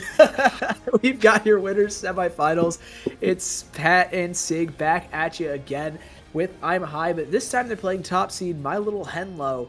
Pretty interesting team. We saw them win Gatorland earlier this year. They're playing a little bit to kind of warm up, get some practice in for that Splatoon LAN Championship Series. But here they are, top seed of Triton-Cup, playing against a team that's coming off a dominant 3-0. Yeah, I mean, both of these teams have the speed, have the mechanics, have the fight. And yeah, we're going to see a bit of a few different maps. We're going to start right away with Inkblot Art Academy, a map that we haven't seen yet, but was on the map list for High. Yeah, it's on High's this. High, they like their weird maps, I guess. I guess we're getting a little bit funky in this set. We've got Inkblot Art Academy, something that we don't see, but something that's been kind of in and out for quite a while now. Game 3, we're back to Brine Water, or not Brine Water, not Sturgeon. Umami. The other one. Oh, Game 3, Bluefin. Bluefin, thank you. Bluefin Depot. Yep, Bluefin Depot is there, and then another new map. Yeah, we've got Humpback Zones. Pretty interesting selection here. Yeah, we have. I mean, that's what I love about these top level players, is that they like to bring different maps because they know that everybody has a plan on Macomart. They know that you're unlikely to get the edge on a map like Macomart because everybody has a working plan, a comp that works well for there. When you go to Bluefin or Humpback Pump Track, not every team can play as well on it. That's just a simple fact. So if with your team, you're likely to have an edge on it. Putting that on your list, having a plan, having scrimmed that map a bunch is going to give you the extra edge. And at that level, any edge is incredibly important. Oh, especially at this level. You know, like any kind of little way you can optimize something or just find a way to do something better is another step. You know, it's another milestone advancement in just winning games. And that's all that this really comes down to. Who can win more games? And I'm High, definitely looking to kind of take advantage of that on Bluefin. A funky map for sure, but definitely one they're very practiced on. Kicking things off though, we're on Inkblot Art Academy, a pretty fun one. It's fun. I got the opportunity to play it in a scrim the other day, and you know it's a lot more fun than I remember it being. It's especially the zones map is very unique because you have that huge stack in the middle. That is great if you have a backline. That stack decides a lot of the game. Whoever can have the control, or at least deny the control of that top mid, can really decide the pace of the game, can really control how the whole map is going to get organized. So I'm really curious to see which team is going to be able to do that and how. Yeah, I'm not really sure. You know, we haven't seen My Little Henlo quite a lot yet, but I believe Henlo, if I recall correctly, plays a lot of Wiper. So maybe we could see some hammer throws just to get some easy clear outs of those high grounds of that snipe top mid. And, you know, we could see some pretty funky plays here on those bottom left and right spots of the map. You know, something that, you know, people don't really do super often, but is incredibly useful if it works. Yeah, I mean, there's a reason this map has gotten to be kind of a classic, even if the zones setup is not the most famous of this map, but like that map is very much well played and well known by all teams. There are lots of different strategies that can work, lots of different things you can do between the wide open spaces and the ledges and the flanks and all the different things that make a map juicy, that make a map interesting. Now let's see what these teams are going to do. My Little Henlo are the ones bringing a pencil. Again, if that pencil can set themselves above the zone, they will have a lot of control. Yep, I believe we're going to be seeing Already pretty early aggression. Two players in My Little Hunlo end up going down here, I believe. Aka is now playing for I'm High, as well as Noctis on that S-Blast. Does end up going down, but already made so much space. Mocha is able to find one more onto Aaron. The strikes are coming through. That's his zone neutralized, and now it's just the rest of the team trying to back away. Noctis ends up going down. Storm's kind of caught in this middle one, ends up able to find a pick onto Mocha, but now in a bit of a rough spot here. Just going to have to play a little bit of mid, not able to find that high ground. Has to play around this block for at least a little bit. Yeah, and right now I'm High are pushing the advantage. They're still so deep in there and forcing My Little Hunlo to wait for them to go back for Tacticular, as I'm High are simply in control of this map. Hunlo activating the strikes, going in with an extra splat. Can they get onto the zone? It looks like they're already on the zone. Now, can they cap? Oh, it's not looking great for them. His two specials of getting popped, the Crab Tank and the Booyah Bomb, just to hold a little bit more space. Hunlo can't really get on top of that zone just yet with the rest of the team, and is going to have to back off here. I'm High still has solid control. Aka able to just make a ton of space, ends up going down here. Finally, My Little Hunlo are able to get that zone cap, but Aaron just dancing in that splash wall, stalling for just long enough for Noctis to be able to capitalize. And, you know, while a bunch of players end up going down here, that's a lot of stall for My Little Hunlo. They can't really get set up. I mean, they're getting there. They have their pencil up above the zone now, and they're getting the splats that they need to get. Hunlo fainting to the side. They have the specials ready as well. It's going to be a rough for I'm High. They have a huge lead, but they need to push now if they want to keep it. Yeah, and they don't really have opportunity. I believe the cooler is up, the Crab Tank is up, but one ends up going down. I'm High really don't have any ways to get back in. That's the lead flip over immediately to My Little Hunlo. Aaron, though, does end up finding one. Aka's there as well, but Mocha able to shut down with the support from the Snipe Rider. Nobody can really move. The zone gets neutralized finally and flipped in control of I'm High, but the strikes are coming out. Noctis not able to stay alive in that Booyah Bomb, and My Little Hunlo have control back of the zone. 60 penalty points to their name now. Yeah, I mean, that penalty is incredibly important. That's I'm High breathing a sigh of relief, but they lost two players to apply that penalty. Now they need to really regroup, prepare a bigger push, and the next push needs to push My Little Hunlo away. Right now it's not working yet. Synapse going in there with the 52 gal as Mocha able to find two, one with the splashdown, one with the direct. The rest of the team is there to support as Aaron ends up dropping. There's no penalty left on side of My Little Hunlo, but players are dropping into that zone. I'm High able to find one, but not able to find the rest of the zone. Just neutralized it in the post game. And My Little Hunlo, it looked tough for them at the start, but what a great bounce back to take map one.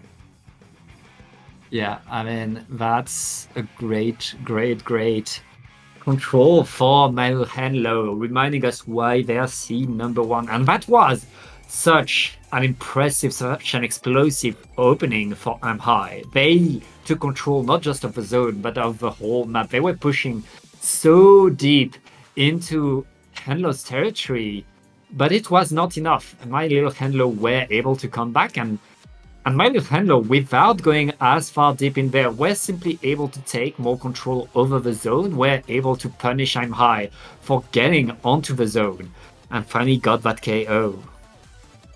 Yeah, I'm sorry, I was just looking at that death from Hunlo, and I'm like, how did that happen? You know, like, Noctis did end up getting that short range blast, but yeah, Hunlo dashed past it.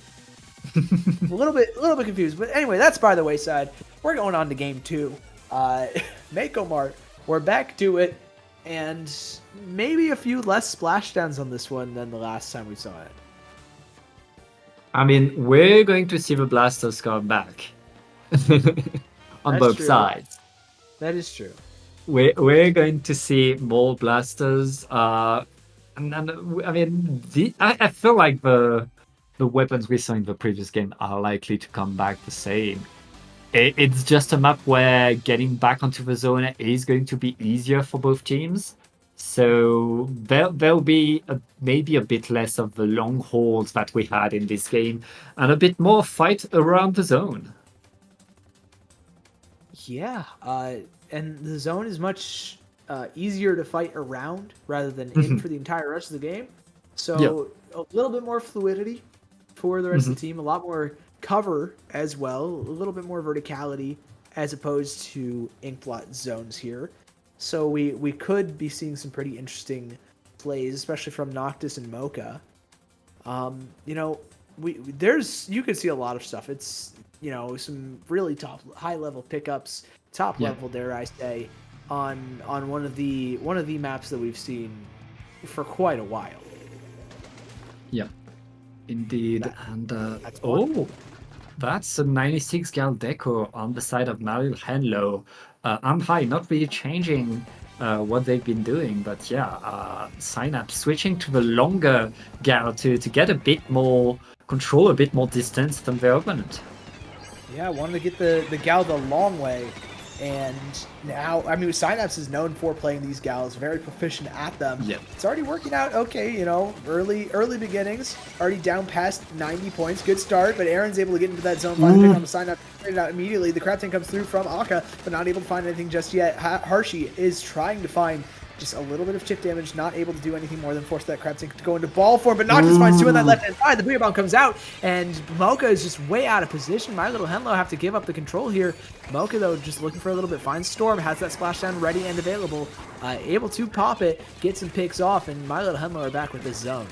Yeah, they're back with the zone, but I'm high and are still around it, ready to fight, ready to come back. Synapse is forced out in a trade right there as both teams are still fighting around that zone. Yep, they're still just constantly fighting. This back and forth is what we kind of expected to see going into it. It's favoring My Little Henlo, it's favoring My Little Henlo so far, but Aka's able to get a crab tank off. Aaron's able to get the flank in, but Harshy's finding the trade, getting that turn. The crab tank can't really find anything with that glass sign. Just absolutely indestructible little bit of hardware. It gives a little bit more cover for My Little Henlo, but still, I'm high is able to take control of that zone, get that lead back, and for at least a little bit, they're in a pretty comfortable spot. Synapse, though, ends up with that extended range. Noctis finds the trade. The Tri-Strikes maybe find hatching Aka on that duelist, but Aka is able to turn that right back around, find the trade on Mocha, and, My Little Henlo, they have control of that zone. Synapse is in the spawn, I guess. Yeah, they're getting in there. There's a lot of fights, but it looks like it's not working for many Henlo. I'm high, lose the lead, but get back control of the whole map, repainting it all and putting themselves in control now. Can they keep it? They don't have that much penalties, honestly. They're in a good spot to get back the lead. Oh, incredibly good spot. They have the 3 players up as well. It's just this pencil left. Harshy's going to have to jump out here. And, now Mocha on that respawn is the first line of defense here for My Little Henlo. I'm high, able to grab that lead. The crab tank coming through for Aka. How much chip damage can you get? It's already going to be a lot onto Synapse. Just trying to make a little bit of life difficult, funneling everybody over to that left-hand side, over to Noctis and that Booyah Bomb. Finds one, but 2 players are down. Synapse able to move forwards, pops that Kraken for a little bit of safety, a little bit more pressure onto Storm. Really the only player that can contest the zone. And Synapse is going to force them to jump out here. My Little Henlo, they may be behind in the lead, but they don't have much penalty to get through to get to that. Yeah, My Little Henlo very much in control right now, needing to paint around as I'm high, are preparing that push. The crab tank is going to come. All the specials are flying already by My Little Henlo. Here comes the answer by I'm high, who are eyeing that zone, but losing a player already. Yeah, there's a tough start. My Little Henlo do have control of that zone. They have that lead, a lot of space to work with as well. Specials on deck. That Kraken is coming soon. Same with those Tri-Strikes. The Booyah Bomb can't get that cap off. My Little Henlo yet again. I'm high, so close, but My Little Henlo able to close out and get the KO for game 2. And they're 1 game from winners finals here, Pat. Yeah, I mean, we see I'm high taking control, taking the map, taking the zone, taking the lead as well. But every time My Little Henlo is able to push back in, get back control, and at some point stay in control, deny everything from I'm High, and from then it gets worse and worse for I'm High. I'm High need to find the comeback, need to not let my little Henlo get themselves in this dominant position, because right now, hey, my little Henlo is just one game away from winners finals. Yeah, it feels like maybe I'm High is playing just a little bit messier, not able to find those clean picks they're looking for. Oftentimes getting punished. We saw Noctis die in Booyah Bomb a couple of times, or just shortly after getting that pop. But, not really able to fully close things out. Let's see if their Fables will return for them on their apparently favorite map of Bluefin Depot. Yeah, I mean, don't know if it's their favorite map, but it's on their list. So It's up there. They get to play on it. They chose to play on it. Given the power level of my little Henlo, I'm sure they will find their match here. My little Henlo is likely to have a plan for this map, but I hope I'm High is going to bring back that Explode, because I love good gameplay. Oh, absolutely. It's such a fun little weapon, one we really do not see enough. It has a pretty solid kit for itself, maybe not in meta, but definitely has some counter-pickable opportunities. Bluefin being the premier option, just have some great angles, not really having to overextend as the backline. Just on hold is very nice to have. And then Splashdown just for a quick cap or zone refill, or just to relieve some pressure if somebody's pushing you. Definitely possible. We'd have to see Dylan switch to the Zap here. Yeah, well, it is time. Let's see what is played. And Henlo is picking up the Wiper.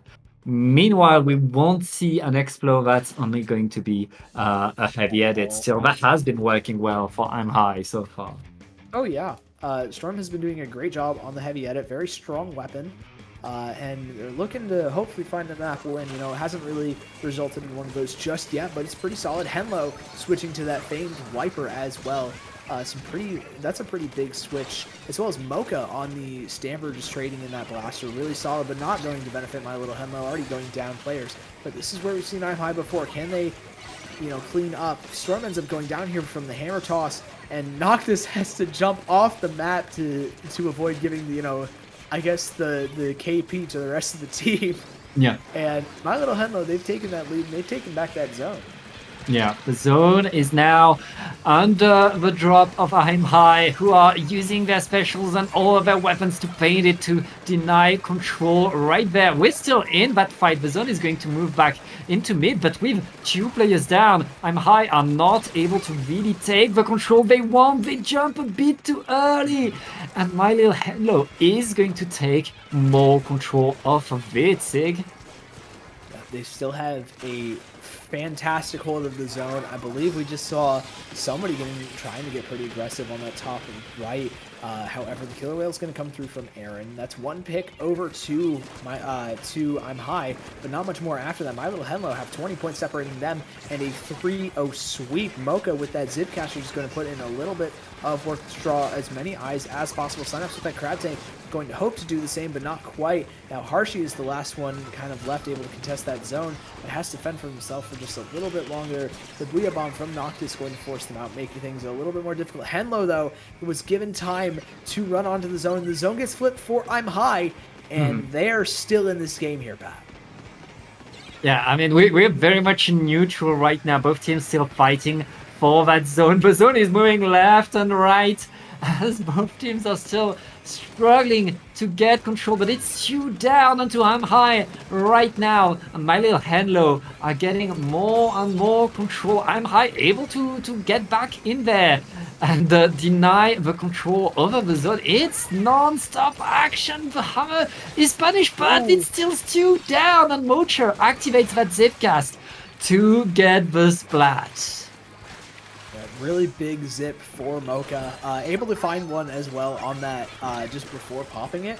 Really great stuff. Giving that double Lets My Little Henlo kind of set up here now. Zone didn't move too far, and they don't have a lot of penalty here. So this could be a really, really solid hold, maybe ending up in a KO, but Zone gets neutralized. I'm High is just trying to prevent that from happening as much as possible. The Crab Tank from on the flank is going to do as much work as humanly possible, but not really much more than maybe neutralizing the zone. The rest of the team able to find fights on the other side. Aaron finds Henlo, and there's your stragglers gone. My Little Henlo still in, not out of the woods yet, but I'm High have very, very solid control established.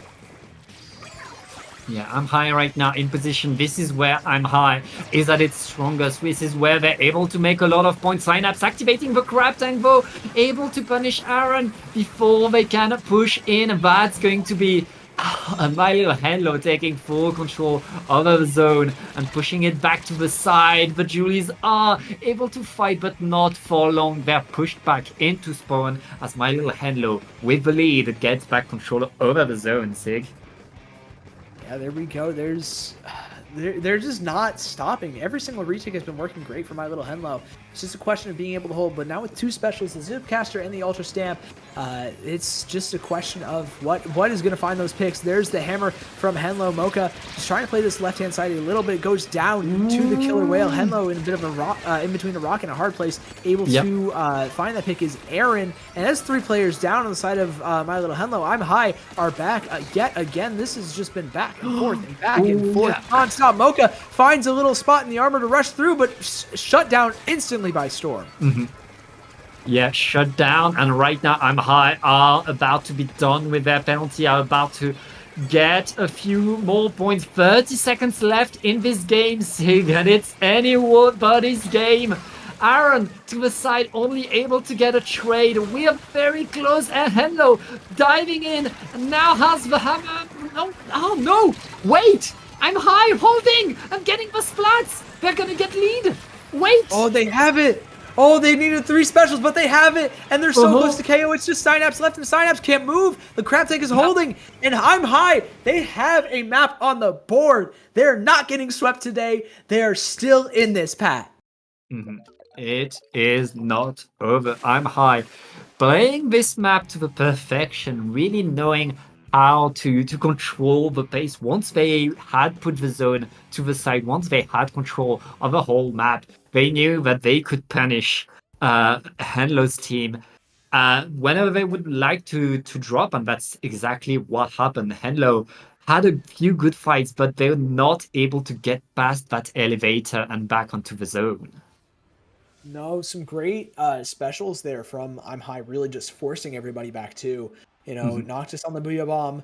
Akka had the Crab Tank just chipping away at everyone. You know, nobody could really move. This double stamper excels at being able to take those fights, you know, in a more neutral game state, as well as, you know, dealing some object damage. But when they're down, and it's really just up to your Crab Tank, it can be tough to retake, putting it gently. Yeah, it's not over. I'm High with a point on the board, but My Little Henlo still has 2 match points, still are looking for the victory, and this time we are going onto a map boat that they chose, which is going to be a Humpback Pump Track. Yeah, another new map mode. Another new map, I guess. You know, same mode. Same mode through the whole 30. But we're on zones. This one is known for quite the slow pace of play. You know, a lot of slopes, very large zone, leans itself more towards the special output. You know, we could see a lot of tri-strikes, maybe some weapon swaps. Wouldn't be surprised to see Henlo back on the Neo Splash. Hey, anything's possible. Henlo is back to the splash. Indeed, Synapse is switching to the Dapple Julies. We love the Dapples here on Dapple Production, so we have to approve. Yeah, I guess so. And it's pretty solid here. You know, Reap Slider able to cap that zone with just a touch of special power up. And so far, so good. The strikes are already coming through from Henlo.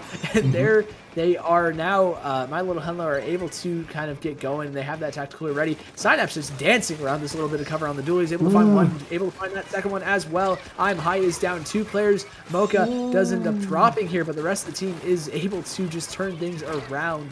And, you know, My Little Henlo, they have some pretty solid control here. Yeah, I mean, my little handler very much holding their side of the map. I'm high, able to paint the zone, but not able to stay around it right now. The Julie is getting punished, and that's 3 down onto my little handler. Just like that, I'm high. Pushing with bodies, very much taking the risk and taking the trades forward. Yeah, they have gotten the zone back. They're close to the lead. Noctis getting a little bit aggressive here, almost going down to the pencil, but able to, dance around beautifully. The Boogie Bomb comes through, finds one on the Henlo. The second one as well being forced out. It's just the splashdown left. Mocha is able to just neutralize the zone, but not for very long, as, the Custom Blast able to, not really able to fight when there's no paint on the board for him. Ooh, and very nice bot right there by the pencil, activating the tactical. My little handler able to get onto the zone and get a few more splats. Now, can they take control over it? They haven't been able to really push I'm high completely away, but now with Synapse going to the side, looking for an extra splat. They're pushed away. I'm high really able to maintain their presence so far. Oh, absolutely. But here comes Synapse for a second pick. There it is, looking for that third onto Akka, but that Vanilla Billy's is going to beat the Dapples just with that extra range and a little bit of chip damage help. Henlo's going to be forced to jump out here, and my little Henlo, they didn't even get the lead here. They're going to have to reset and try yet again. Aaron just trying to hold this left-hand side, make life as difficult as possible. Finds one onto Synapse, gets traded out immediately by Harshi, and the rest of the team is just moving forward. The strikes comes out, but nobody's clearing Akka. Nobody's clearing Akka. This crab tank is up. Finds a couple of chip damage, able to find that pick on the Henlo. Mocha's back up, but yet again, I'm high. Just doing a great job holding exactly the spots that my little Henlo wants to go to, and they really haven't moved off this lip here, Pat. Yeah, they're holding very strong right now. Mocha able to set themselves in position, but not able to get to the zone yet. I'm high. Don't have that much bounty left, but they lost 2 players. And my little handler always able to come back onto the zone now. Can they push their way in? Synapse winning the Julie's duel and activating the Reef Slider forward. Whoa. Getting the heavy edit. That heavy edit is key to I'm High's strategy right now. This is huge for little Henlo. Yep, that's their ticket back in, and now with just a couple of points separating them and lead, they need every single pick they can get, but the zone immediately gets flipped over. Here comes the strikes from Henlo himself, able to find a little bit of neutrality in that zone, but Aaron's able to find 2 players. Force Harshi so far back, the cooler gets popped. Synapse is trying to contest this zone, but not really able to get anything going. We're just constantly fighting for the neutrality, fighting for the flip. The Reef Slider comes through. There's a little bit, that might be the paint that my little Henlo need. And same thing with the Pixis. There are 2 players up, and down goes Storm. Aka's back up, but marked, and Aaron's seen by 2. This could be the break that my little Henlo are looking for, Pat. Yeah, they're finally able to really push I'm High away, but I'm High are coming back incredibly fast. Already a few trades coming up. Just a few more points. My little Henlo get the lead in the last minute of the game, as I'm High are still there, still fighting, forcing the specials on from Synapse. Synapse is going to get splatted as well, and my little Henlo are pushed away again. I'm high. Don't have that much penalty. This game is so back and forth. It's constantly been back and forth. Now Akka is able to find a little bit of space. The lead is flipped over to I'm High, but Akka is spotted, so maybe they get cleared here. Maybe not able to pop that crab tank. Akka does have to end up dropping here. Synapse though, forcing the Booyah Bomb to be tossed in their direction. 10 seconds left. My little Henlo need to go. Here go now. Mocha's able to open things up. Finds one. There's the second one. The splashdown comes through. That's the zone neutralized. But Akka and Storm are able to stay alive. Get that zone cap back. It's fully in favor, and we are going to game 5, Pat. Of course, we are going to game 5. These 2 teams are on fire, are going the distance, which means we will go to our final game. Our decider will be on runes, umami runes. Okay, it's all being settled here. I don't back to a classic. It is one of the classics. I remember that. Umami.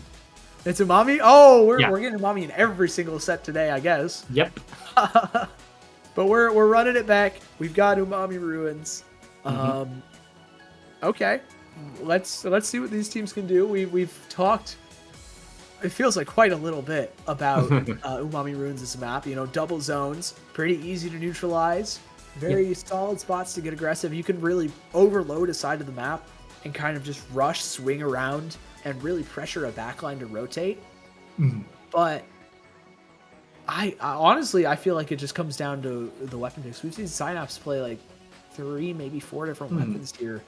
I wanna see what Synapse and Henlo pick on the side of my little Henlo. I feel like we have two philosophies of play between these two teams. I'm High are really pushing my little Henlo away from the zone. I'm High are really very much taking control, holding the zone. Whereas my little Henlo are fighting on the zone and keeping the zone painting while they are fighting. Now, going on to Umami, keeping the zone painting isn't hard, but it's also very easy to contest one of the zones because it's double zone. So I feel like my little Henlo is going to have to take a page from I'm High's book and be able to really push them away if they want to win. I fully agree here, but I'm High already taking a pretty solid positional advantage, able to get that top mid. Storm is able to set up, get that barrel fully spun, but the crab tank comes through from Synapse. Synapse on that Splash-O-Matic. Henlo on the Viper yet again. Hopefully just going to work out, able to find a couple of picks. 2 players down the side of I'm High, and Mocha's looking for that third. Storm's down. The last one drops as well. It's just 2 players left, the respawning members of I'm High. One gets picked up by the Ultra Stamp, and they're just constantly staggering here. My little Henlo is set up, and they are running at people. Yeah, I'm High coming back in there, though they have a crab tank to help themselves forward onto the zone. Aaron getting a very nice splat with that Gal.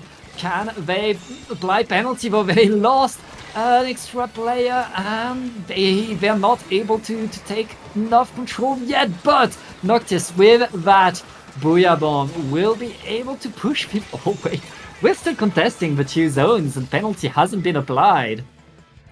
No, it has not yet. My little Henlo able to hold for quite a while. Finally does, but I'm High able to work through that 3 penalty points. They have to score 101 to win now. And it looks like they definitely could with this crab tank, just forcing everybody out. Aka doing a great job. Harshy in a bit of a rough spot here. Aaron's able to find that pick. Synapse, though, pops a crab tank of their own. Just trying to look for a little bit more, but this Dualies is doing so much damage. The crab tank has to fully turn around, do a 180. Mocha's also on the same side of the map, able to find one. Aaron's looking for that second, but no. 3 players down the side of I'm High, but that gets them the lead. For how much longer, though? And my little Henlo is back on top of the zone. Forced to dodge the blaster right there. Very nice move by the pencil. But now the zone is contested and I'm High are pushing back forward in. Able to take back some control. Very nice play. I mean, we have these 2 teams very much answering every push with a counter push instantly, but it's 2 down onto I'm High. My little Henlo are going to take back control, and now can they get rid of their penalty long enough to get the lead? It looks like they have a serious opportunity. All 4 players are set up well in front of that zone. I'm High in a bit of a rough spot. They have Aka's crab tank, but Aka hasn't moved much further past this spot. I'm High, though. 2 players down. The crab tank is going to be forced all the way back. Synapse just trying to play for this lead, trying to play for a crab tank of their own. The Booyah Bomb is at the ready for Noctis, but it's really the only tool that I'm High has, and gets picked off immediately by Henlo's Torpedo. Mocha in this bottom left has the splashdown ready if somebody rushes, but jumping out, just playing this safe. You have the lead. You can play for a KO, play for your life, though. And here we go. The crab tank goes down from Synapse. Mocha just trying to create a little bit of space. Finds Noctis, able to get 1. It's just 5 ticks left on the zone. But the zone immediately gets neutralized. Flipped over. Henlo and Harshy are still up. Storm can't contest for long enough. And my little Henlo are able to close out and punch their ticket to winners finals. That's a 3-2 for my little Henlo. Winning this set, but that was a rough one for them. I'm High will have more to do in the loser side if they want to come back in this tournament. Absolutely. It's not a fun looking losers side down there either, you know. We already have some pretty tough teams, and you know, the other winter semi set hasn't even concluded yet. So there's going to be a few more monsters down there to deal with. But you know, we've seen I'm High face great adversity. They've taken the top seed of the bracket to 5 games, and you know, we definitely could be seeing them again in top 3. Yeah, we could see more of them. For sure, this tournament is not over, but I believe, Sig, it's time for you to say goodbye. Yeah, that is going to do it from me, unfortunately. But this is a setup. This is wow, what a screen. But that's gonna do it from me. I've got to go do a few things, and that's the end of block 1. So coming in for me will be Ari in just a couple of short minutes after this short break. But if you want to follow me anywhere, follow me at Blue Sky at Sigdokari, Blue Sky Social, anywhere like that. Wherever the Splatoon community is, whether that's Twitter, Twitch, Discord, YouTube, any of that as well, at Sigdokari, like you see at the bottom of your screen. And Pat, it has been great casting with you. We're going to cut to break. I hope you have a great second block, though.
Hello and welcome back to Triton-Cup 101. I am Pat, this time with Ari. You're ready to watch the winners' finals of this Triton-Cup. Ari, welcome to the stream. Mm-hmm. Yeah. Looks. Mm-hmm. Mm-hmm. Are they still setting up the weapon pools? Not what? Why did I say weapon? I'm dumb. What? I mean the maps. The weapons have been set. The maps are on. We're gonna start with Crab Lake Capital, and we're gonna watch our two top seeds of the tournament. With on the one side, it's going to be My Little Handler we already saw against Joe Farah squad. Looks like.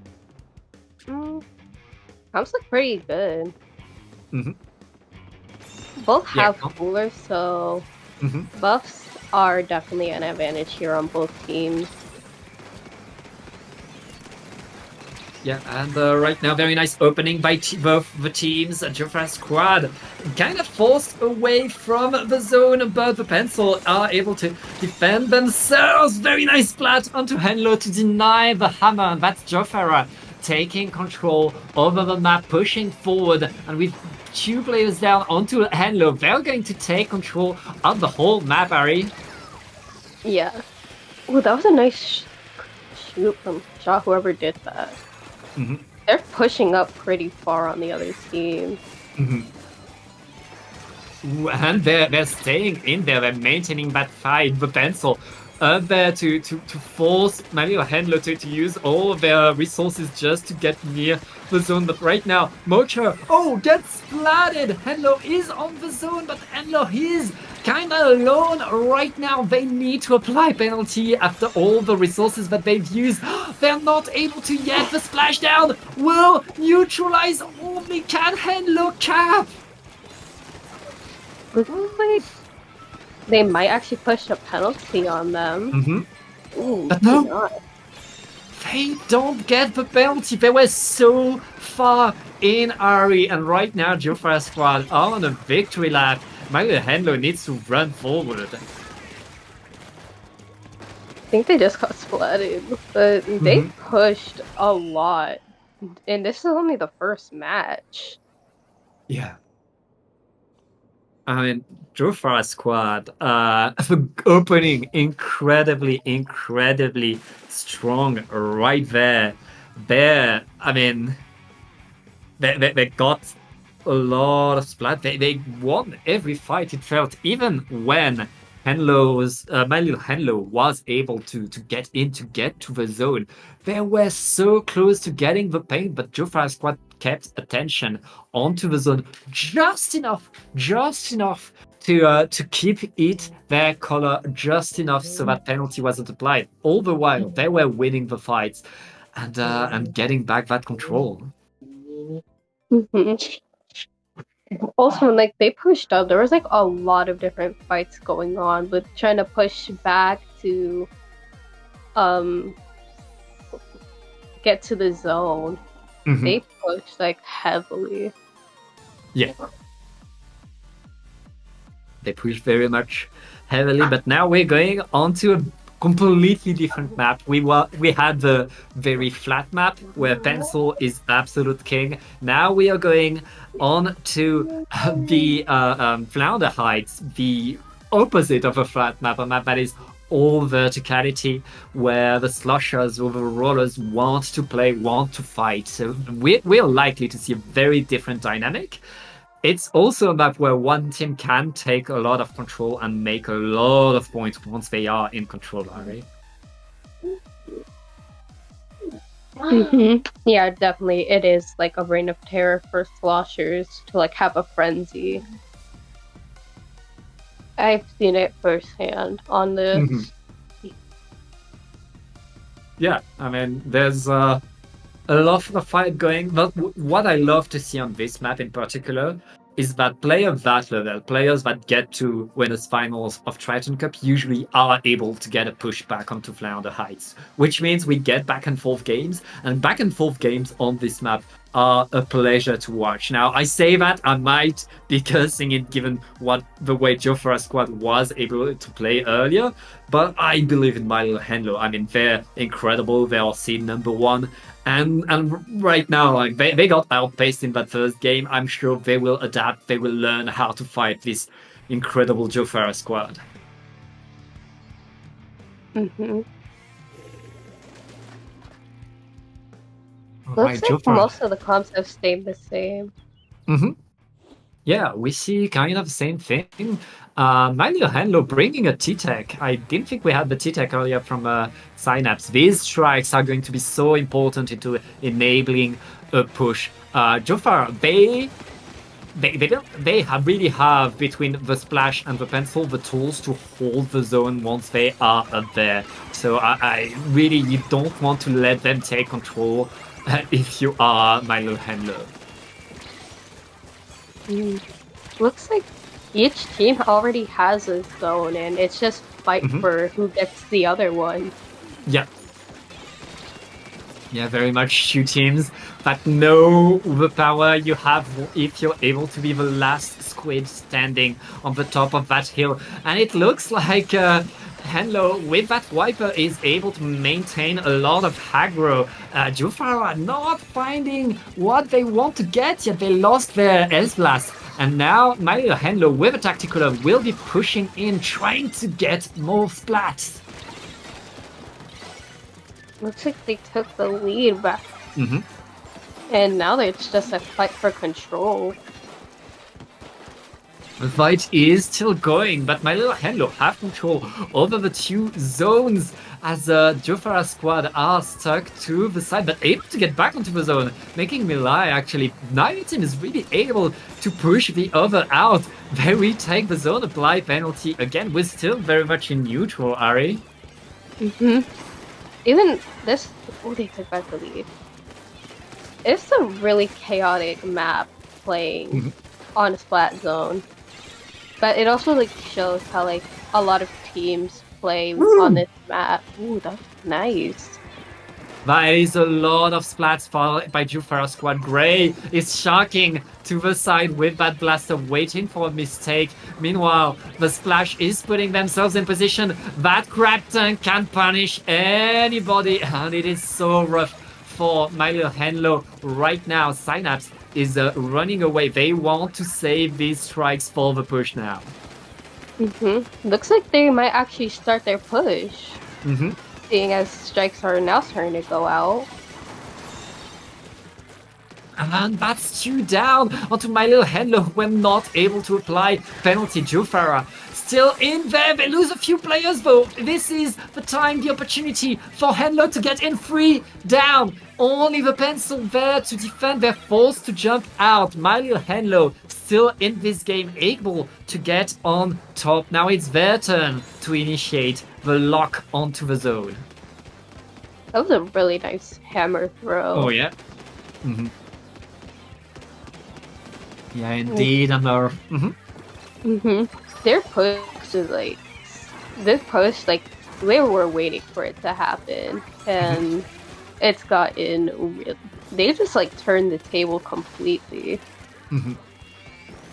Yeah, right now Jufara squads are the one needing to push in, but they're already able to get one map and with 2 splats, they're eyeing the other one. The penalty is going to be applied, and the crab tank, very aggro, protected by the Booyah Bomb, will get in. I hear an ultra stamp somewhere, I don't know where it is. Right there, Henlo not going to find much with that hammer and forced to dance to the side. Oh, but they're able to push in. The rest of the team was moving their way in, and right now, my little Henlo are back in control of the zones. They have like a little less penalty, so it probably won't take that long to like remove it. But it's like still the pressure's on, even with like it being the last minute of the match. Yeah, we're in the last minutes indeed. Oh, Jofara setting themselves up again. They still have the lead. They still have control of the top mid. Can they keep Synapse and Hello and the rest of the team from getting back onto the zone. They have 30 seconds to get a comeback. I think it's like if My Little Henlo does get the lead, they could potentially push it into overtime. Yeah. Well, they could, but they need to get onto the zones fast. Only 10 seconds left. Both of the zones are neutral, but one is very well held by Jufara's squad. Just a few seconds, they're able to capture in the nick of time. The Slusher is behind them. The Slusher is cold, and suddenly Milo Henlo are on their way to overtime. And on this map, getting control is so important. Jufara's squad needs a huge push in order to capture both of the zones. That was a really nice take back of that zone that they lost. They're just taking it back so fast. So many specials are thrown. Jufara getting onto their zone, able to activate the crab tank. That crab tank getting one and pushing in to get more. What a crab tank by Eddie! That's a quad! That was nice. Because that quad was insane. That's how you shut down a game. Jofara's squad ignored the zone, simply splatted everybody with that crab tank. That was a really nice play at the end with the crab tank. That quad was just insane. Yeah, absolutely. But it is not over. Jofara's squad are able to take the 2-0, are able to have a huge lead, but Mario and Henlo were so close, honestly. They were so close, and after that game 1 that really was not good for them, that game 2 showed them able to push back in, able to take control, able to win fights. It's just that in the end, in overtime, they struggled to stay there to counter that crab.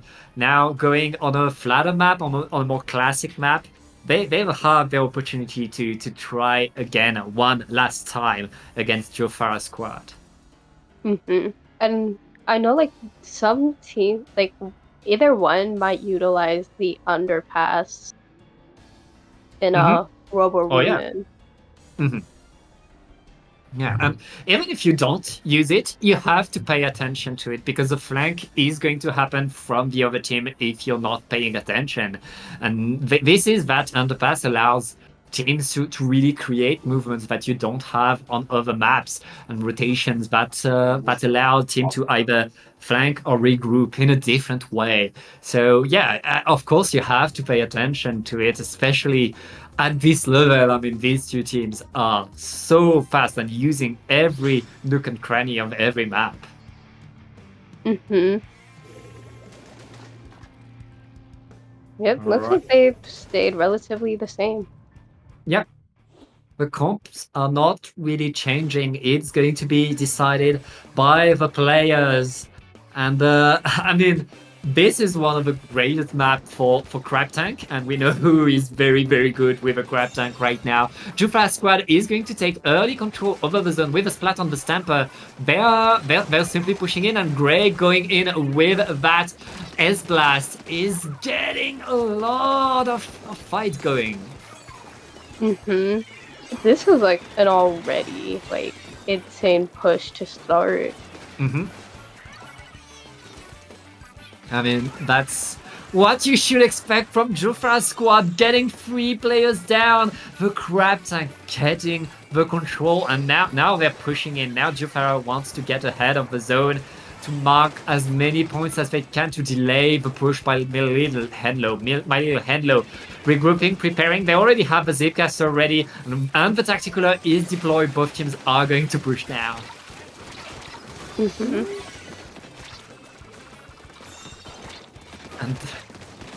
But Jofra, during that fight, are keeping control over the zone and dodging, winning an extra fight right there, and getting more points. Both of the pencil were put down, but Grey still going in, getting more now. My Little Henlo can breathe a little bit from that penalty applied. Looks like, oh, they took it fast. Hmm. Yeah, Now it's I just mean, a fight for the zone. mhm. Jufra squad are not letting My Little Henlo breathe. They're already back onto the zone, back with the control. The hammers to the side. He's going to find one, but Soldier is going with that slosher, punishing the jump as well. And Gray is cleaning up on the zone. Not much penalty left onto Jufra squad, who want a 3-0 and are looking for us to get it. Hmm. Looks like they're already getting rid of their penalty. They might make this into a KO match if they're able to push far enough. Yeah. Yeah, but here comes the strikes from My Little Henlo. My Little Henlo trying to get in there and not able to apply penalty. Mocher getting one thanks to that zip. Not able to get two, though. It's still a fight onto the zone. And My Little Henlo, thanks to that penalty, will stay on the map, will stay in the tournament. And now they're able to push ahead. And My Little Henlo finally able to take control. Now it's being pushed to that. Looks like, oh, they destroyed the crab thing. Looks like they've been able to, like, they're holding their own so well now. Yeah, but they are very much staying where they are, but they lost their pencil right now. Jufa squad will have the way in directly onto the zone. They get punished on there, and this time it's My Little Henlo keeping control of the zone a little bit longer. Jufara getting in. Gray still attacking, and I mean, Crab Tank is deployed. You know what happens when the Crab Tank is deployed by Jufara. Oh, I thought they were gonna fall off the map for a split second when they jumped down. My Little Henlo, and like that, they had like their own little moment to shine with that push. That was like really impressive. Well, there's almost no penalty left on Jufra squad, and they are still very much in control. My Little Henlo needs to push and needs to run in. The strikes need to capture the zone, but the feint is going in. And that's game number 3. That's Jufra squad getting the 3-0 to punch their ticket into Grands. That was a really impressive match. Seeing how My Little Henlo had that little push of their own and absolutely like had Jofara squad in like a corner. Yeah, I mean, My Little Henlo were able to win a fight, were able to get a push, but Joffa squad was able to come back, was able to take ball control, was able to take more and more and more throughout the game, not conceding that many points before they got the KO. That was very much Joffa squad showing mastery of the game right there, mastery of the pace of every position. And I mean, Gray is, in my opinion, probably the best Western player, period. And I mean, showing right there why constantly going in and winning an extra fight. It goes to show like this how like strong both teams are and like, how well they play together. Yeah, for sure. Lots going on, but we're going to take a short break, and we will be right back with the loser side of the bracket.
And welcome back to Triton-Cup. We are now deep into the losers bracket.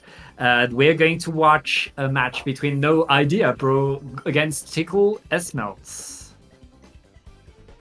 Oh, that's what it was. I got so confused. Like I saw tickly smells and I was like, am I dyslexic or can I not read? Yeah, that's seems to be what is written. I mean, that's not the weirdest and stupidest team name I've seen in my career as a caster. So, and I'll see worse again. So. Yeah, there are definitely more confusing team names out there. Mm-hmm. Mm-hmm. All right, so we are on the loser side, which means it's a best of 3 again between these two teams. We will start with Umami Runes, a map that both teams have chosen, of course, because it's a classic and we've seen it whole tournament, Ari. Mm-hmm. Yeah, I know like Umami Ruins is definitely like a map that is like seen around in a lot of tournaments. Mm-hmm. Yeah, it's that kind of classic map that can do a lot that players like to play. But let's get into the game. Pretty classical some of that. Of course, the dapples are something we're happy to see here at Dapple Productions. As it looks like Tickle Smells are going in, trying to move their way in, but here comes the answer by No Idea, activating the crab tank and taking control over the zones. Mm-hmm. So like comes from like pretty No Idea Bro kind of seems like similar to which one was it? Mm-hmm. Yeah, like what we saw like last round. Yeah, like, yeah. Those are pretty similar. It's I mean, we have these classic comms that players love to bring, and right now, No Idea Bro just getting the splats they want to get, pushing Tickle Smells back into their spawn and maintaining the control. We are getting past the 50-point marks, and Tickle still needs to find a way in. They have the crab tank active, but they already lost their dapples. Can they push forward? It looks pretty rough for them. Looks like they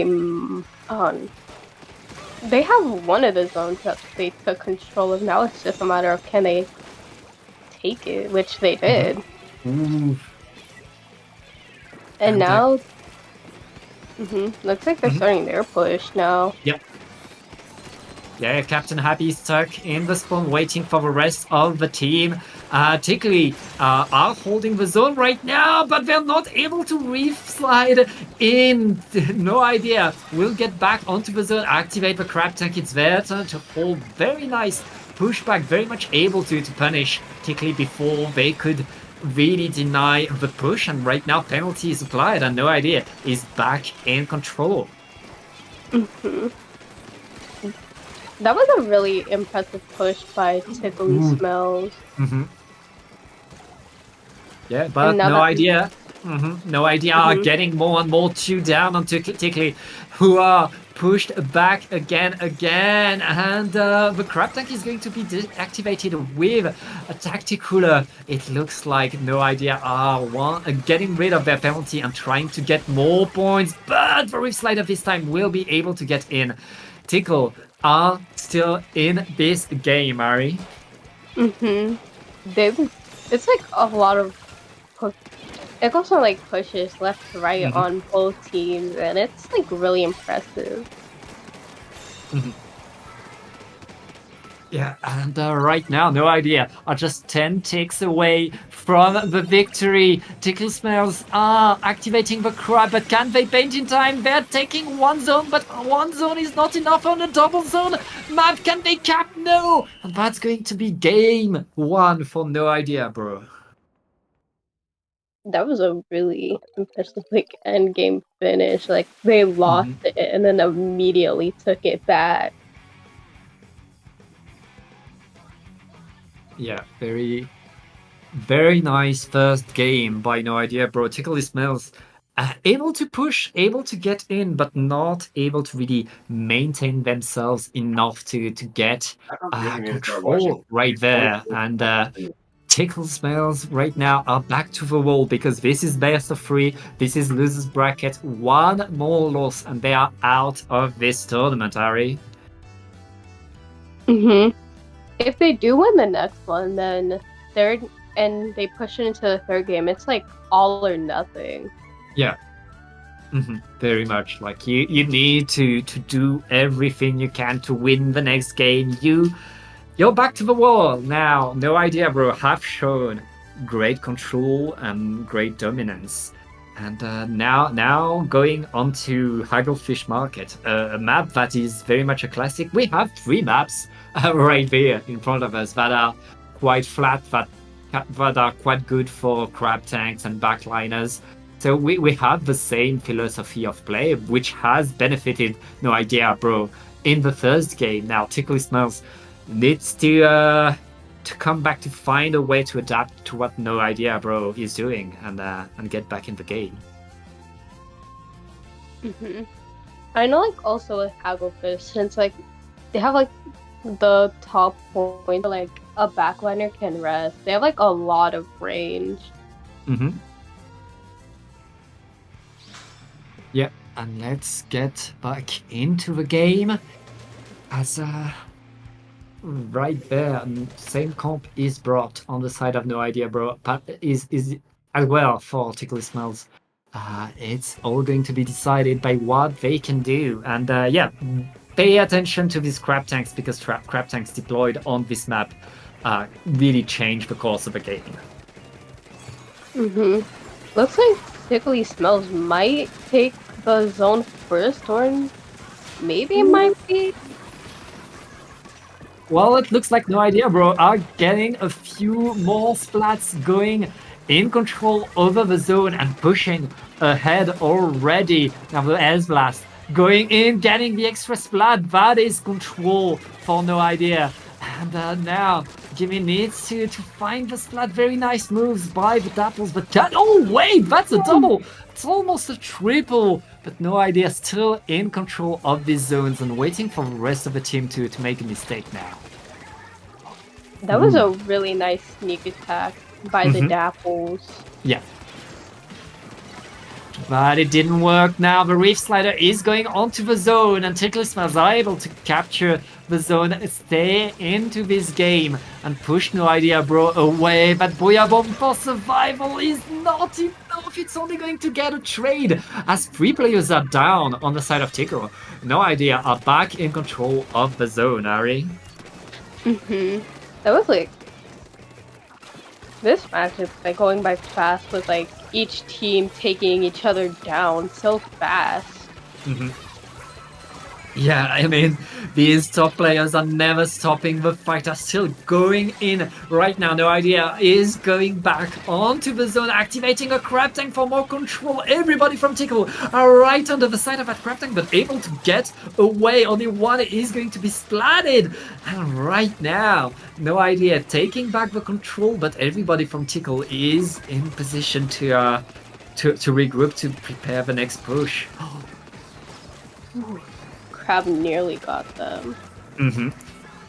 Yeah, that crab bird, that crab is now completely alone and out of special. No Idea are gonna get rid of their penalty. They're still very much in control of the zone. And Tickle need a big push. They only have 35 ticks to get back in there, and they lose their Reef Slider. Looks like... Looks like they might start their push from the side.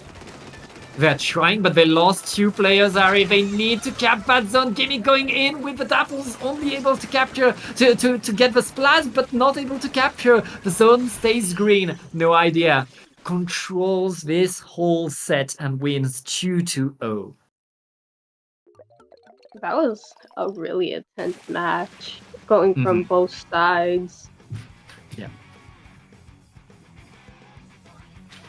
Yeah, great control by No Idea, bro. And as you said, both teams were going so fast. Both teams were fighting everywhere with great attention all around the map. But in the end, No Idea, bro, were able to keep themselves onto the map. Were able to keep playing and uh, force Ticklish Mills to push back now. No Idea Bro are going to advance. They have another best of 3 to win before they can get onto losers finals. We're going to watch them go against yet another yet another game. What's their name? Yeah, Gimmick comp. another Okay. gimmick comp. Okay, yet another gimmick comp. Thank you. In the next set, we'll take a short break so we can join the lobby.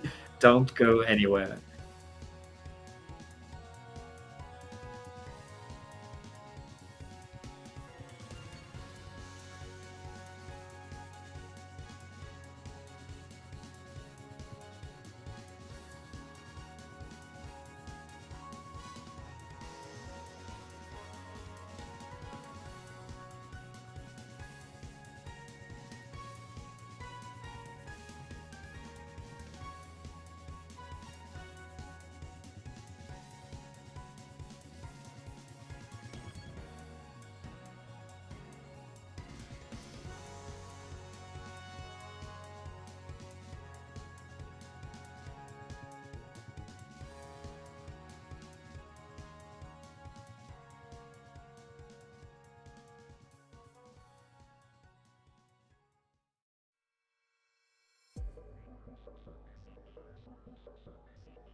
And welcome back. We are now into the losers semifinals. It is No Idea Bro again, this time going against yet another gimmick comp. Now, No Idea Bro and Ari, they got put in the losers bracket earlier than they should have. And but they've been shredding ever since, getting game after game, destroying everybody in their path. And now it's yet another gimmick comp that they are facing. No idea, bro. Like, they put up a really good fight. It'll be interesting to see how they go up against yet another gimmick comp.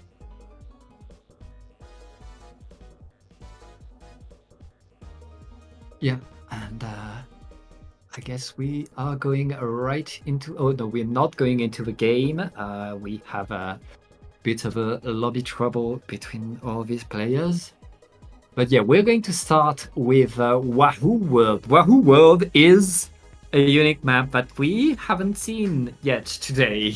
It's one of these like very unique, very specific maps. But if you have the comp that works for it, you can really get a lot from it. And I see that it's yet another gimmick comp that decided to put that on their map list. Considering their gimmick comp, they could do very well on their map choices. I feel like most people don't like Wahoo because of like its layout, and especially with like the spinning thing, like with the platform. Yeah. A lot of people like get like confused with it because it's like one Because that part is like based on your timing. I mean, if I remember correctly, on zones it doesn't move, so we won't have that problem for zones at least. Mm-hmm. But Yeah, but no, yeah, it's for sure, different. it's a very unique layout that funnels things towards its central round zones. The fact that it's a round zone also means it's very easy to capture with, say, a Rift Slider or a Booyah Bomb. And teams that like to run these specials are likely to like this map more. Mm-hmm. And it's also like you have like the underneath part, so it's like someone could be like hanging around there, and you just like wouldn't know until they come at you from behind. Yeah. Yeah, it's the kind of map where you have to pay attention for sure. If you don't, you are in danger. We talked about that on the Robo Ramen earlier. Yeah, these pathways under the map, they create unique opportunities for a team to flank or to regroup. And yeah, they create great movement. But let's get in the game, Ari, and see what these two teams are bringing. No idea, bro. Giving us about the same comp that they've been playing. And the gimmick comp has an Octobrush. I love Octobrush. I can't wait to see it shred. Looks like yet another gimmick comp has like they have like a pretty good setup for this map. Yeah, they do, and here comes the strikes from them, taking control over the zone, but the crab tank is deployed, and no idea, bro, is winning the fight. Seb is alone and splatted by his control of the map for no idea. That was like a really intense battle just in the beginning. Yeah, and but it's not over. Here comes the comeback onto the zone by the gimmick comp. Oh, they get punished onto there, and here comes another crab. Oh no, the crab is destroyed. Reiki is going to get splatted as well. It's 2 versus 2. Oh, another splat. The Booyah Bomb will not find its mark. Captain Happy, the last player for no idea, is going to be punished as well. And now gimmick comp are in control of the zone. They have a very, very nice composition in order to keep that control going. That was like a really insane push from Gimmick Comp with them taking the lead now. Yeah, but no idea. Not able to really push enough. The strikes keep the map for Gimmick Comp, who have the lead, who have so much presence. But S-Blast going to the side, going through under, but are caught by the Wave Breaker. Everybody knows now, but it doesn't matter. They're able to capture the zone. Just losing it and Gimmick Comp taking it back. They have a really long penalty to go through. Yeah, and right now, Gimmick are still in control. They were able to retake very, very fast, as you said. And they don't have that much penalty. They have a lot of suction bombs, though, being thrown forward to maintain their control. As no idea are struggling to find a way in, honestly. It's like you have to find like you have to find pathways when you're being pushed back to stay hidden, and that's always really difficult if there are enemies. Yeah, right now, no idea. Able to apply penalty, able to put themselves above that map. Yet another gimmick comp needs to find a way in, because there isn't much penalty onto no idea. They're gonna score points. There's 2 minutes left in the game, and they are coming back. That's like a really nice comeback from no idea, bro. Being pushed back so far, and now they're being able to take the game back. Yeah, I mean, they just took a delayed wipe, and they're in position right now to keep holding. The crab tank is ready to be deployed. They're gonna have to move back to get the tactical and dodge the zipcaster. Oh, gimmick! Capturing just in the nick of time to keep the lead. That was insane. They could have gotten that lead point if. Yeah. But they used all of their resources just to keep the lead, and no idea still have a lot of time to come back. They're already inching at that penalty and preparing to deny the crab tank. Is stopping. Very nice blast, but right there. And that's no idea taking the lead right there and going to the KO. This is like. Oh, that 1 point loss to Justice. Yeah, no idea, bro. Able to get game number 1, able to take the control. Incredible speed that they were able to have. And to Gimmick Comp's credit, they were in control for the first half of the game, Ari. But no idea learned, no idea came back, got stronger and stronger throughout the game, and the second they were able to put themselves in control, the second they were able to really push Gimmick Comp away, they really had that lock onto the map.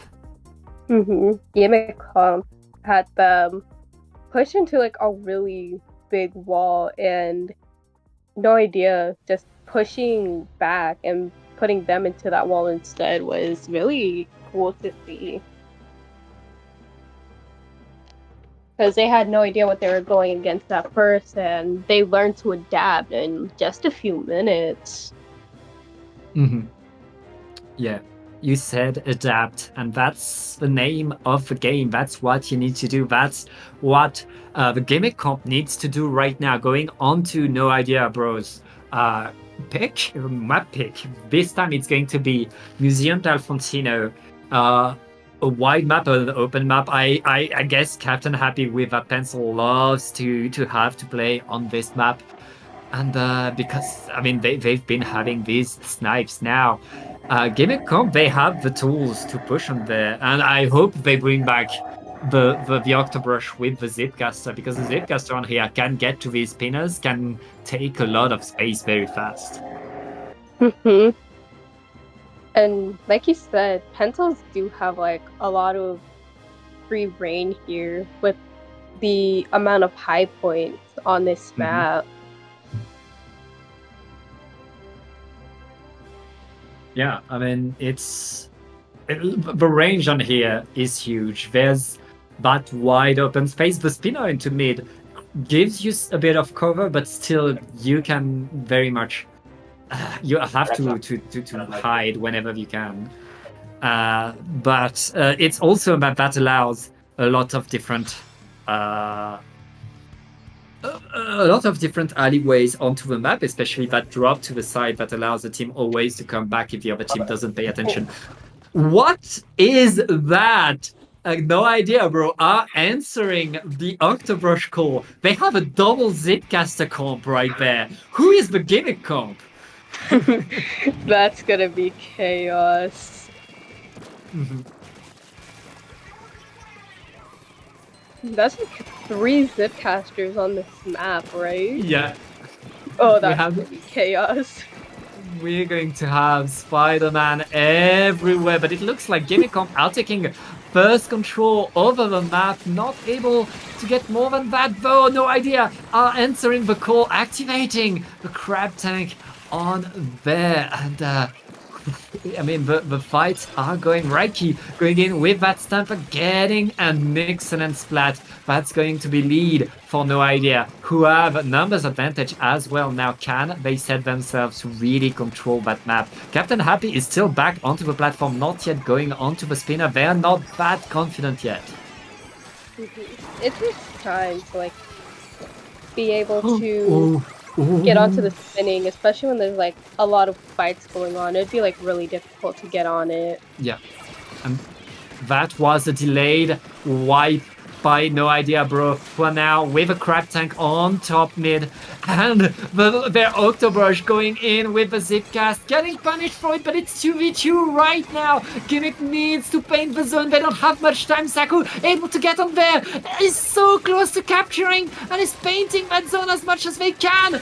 They are getting the splats and the zone. Gimmick Comp getting control right now. Get to breathe a little bit.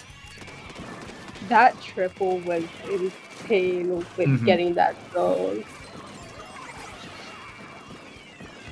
Doesn't show how like they've quickly been able to push back after being forced into a wall. Yeah. And right now, we have both teams looking at each other. Gimmick Kong still in control of that zone. And with a Tactical, they're going to keep a bit more. Now, No Idea are dropping in. That brush is fainting so much and taking control 2 down onto Gimmick Kong. But No Idea, just like that, are maintaining their lead. Looks like Happy now taking the spinning part, now being able to get on it without having to struggle with the fight. Yeah, lots of trades coming in, but it's going to be a wipeout this time in favor of the Gimmick Comp. They are now in position forward. Yasmina getting splattered already, but they're still able to get in. They're still able to push forward. And right now, No Idea. Wait, how did No Idea got the zone back so fast? How did they get a wipeout? They're simply moving in forward, winning every fight when they need to.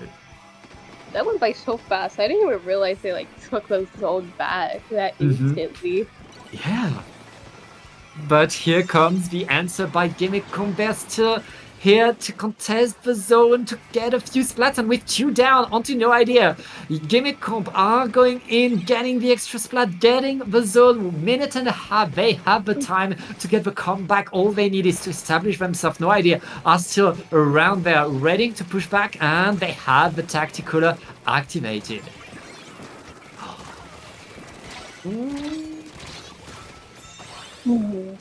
Whoa!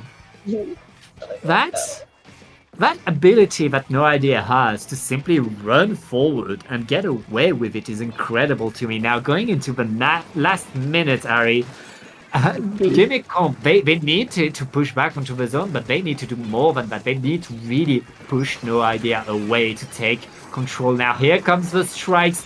Saku going to get the control, but it's 2 versus 2 right now. Can they keep the zone? They lose a few more players in the follow-up fight. And No Idea are back onto the zone, back on the attack. They lose 3 players though. It's a wipeout.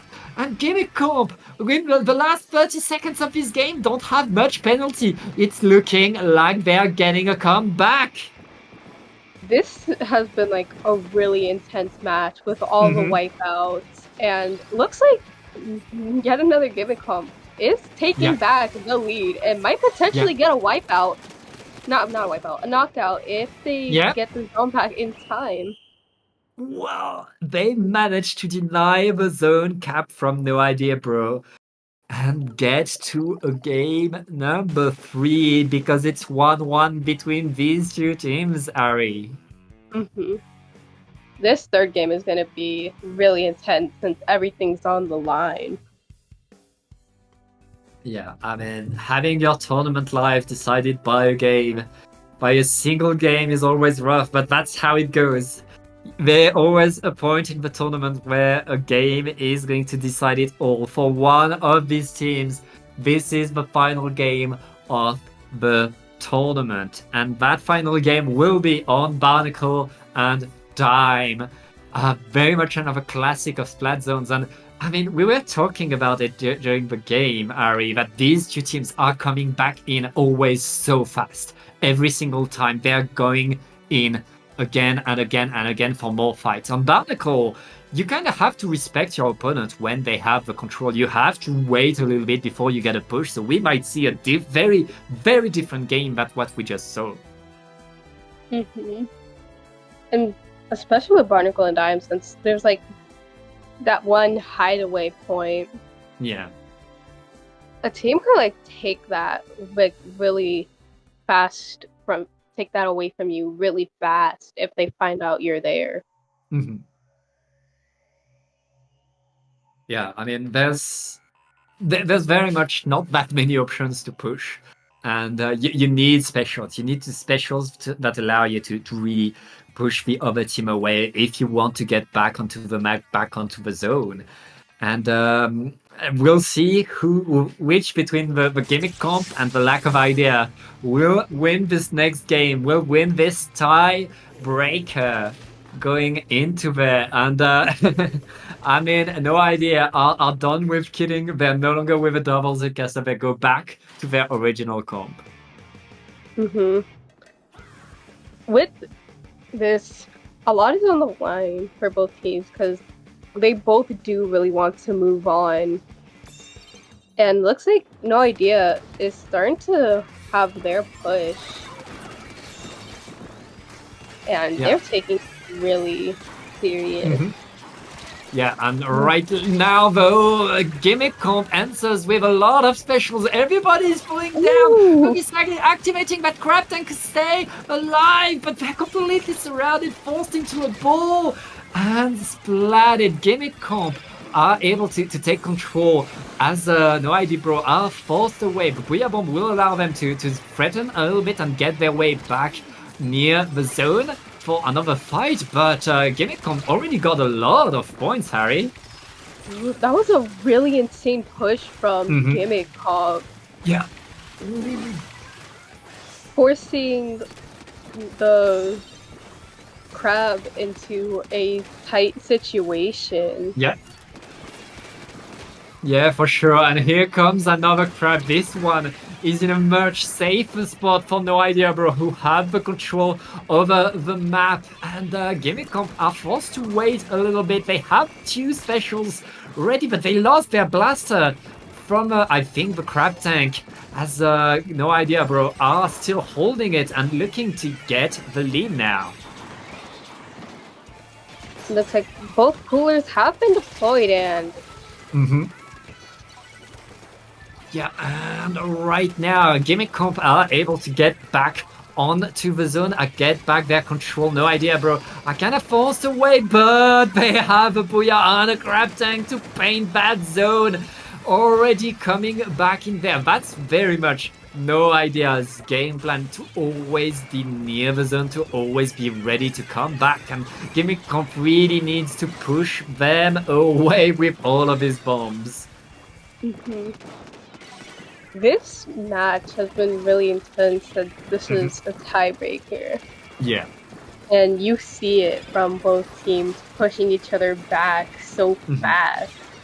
And there's only 6 points between them. We're halfway through the match, and these two teams are just 6 points away from each other. Just so close right there. Captain Happy forced away by all these sections as the Gimmick Comp are getting rid of their penalty, looking to get the lead finally. But I hear Booyah Bomb, I see a Zipcaster, and No Idea are pushing forward back onto the zone. But they're not able to get in. Gimmick Comp keep the zone right there. That is huge. They lost 3 players though. And No Idea will be able to push back in, apply penalty. But it's Gimmick Comp that's in the lead now.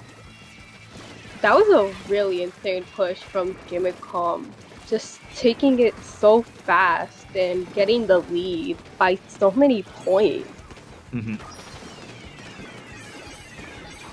Yeah, right now, No Idea Bro. We're trying to hold that zone to deny the push, and they're doing a pretty good job. 2 players down onto Gimmick. No ID simply staying there, and with a wipeout, they have the control, they have no penalty. Gimmick is forced to run forward, they don't have the time anymore. This has been like, oh, that's another wipeout right at the end. I mean, they had to run in. They had to try. They lost all of their players in that final attempt. No Idea Bro is is going to go on to the losers finals to face seed number 1 of this tournament. That match was just like really intense with a whole bunch of pushes from each side. Mm-hmm. Yeah, it was intense, it was fast. It's going to get even more intense now that we are getting onto the losers finals, into the top 3 of this Triton-Cup 101 RA. We're going to take a break, join the lobby, and we will be right back.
And welcome back to Triton-Cup 101. We are now in the top three. That is the losers finals. I am Pat here with Ari.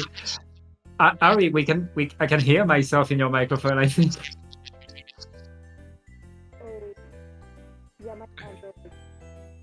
Ari, your sound is weird.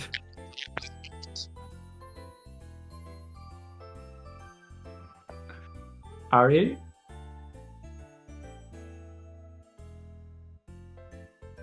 All right, we're gonna wait for Ari to fix their sound. And meanwhile, we're going to watch two teams that we've already seen. It's going to be My Little Henlo going against No Idea Bro, and they will face off at first on to Craglet Capital. Of course, because we are this time in the final, that's losers finals. We're back in the best of 5, Ari.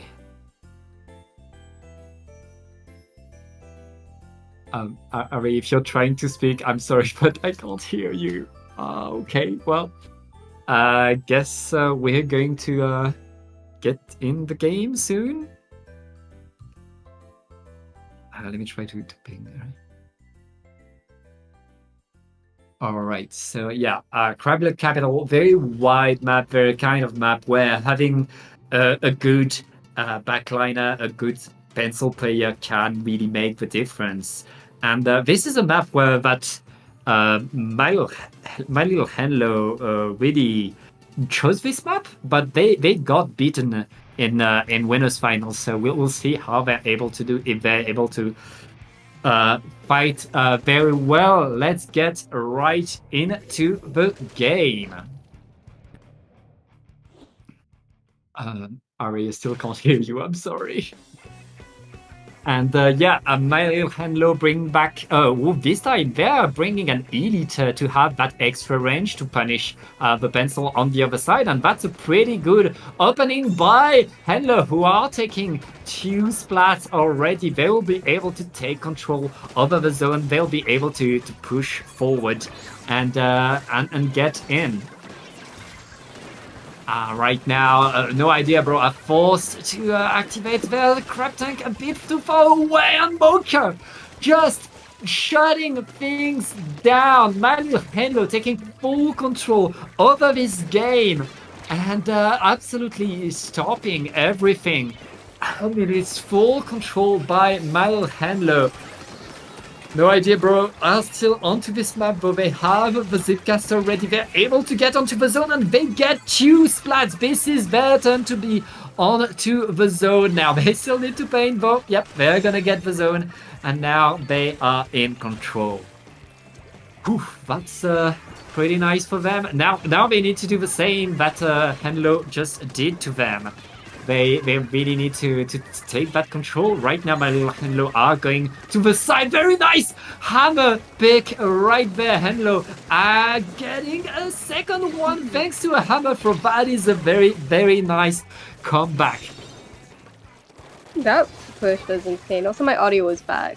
Yay! You are back! Yes. Thank you for being back, Ari. I've missed you. Yeah. There was a little issue with my headphones, so I had to unplug them.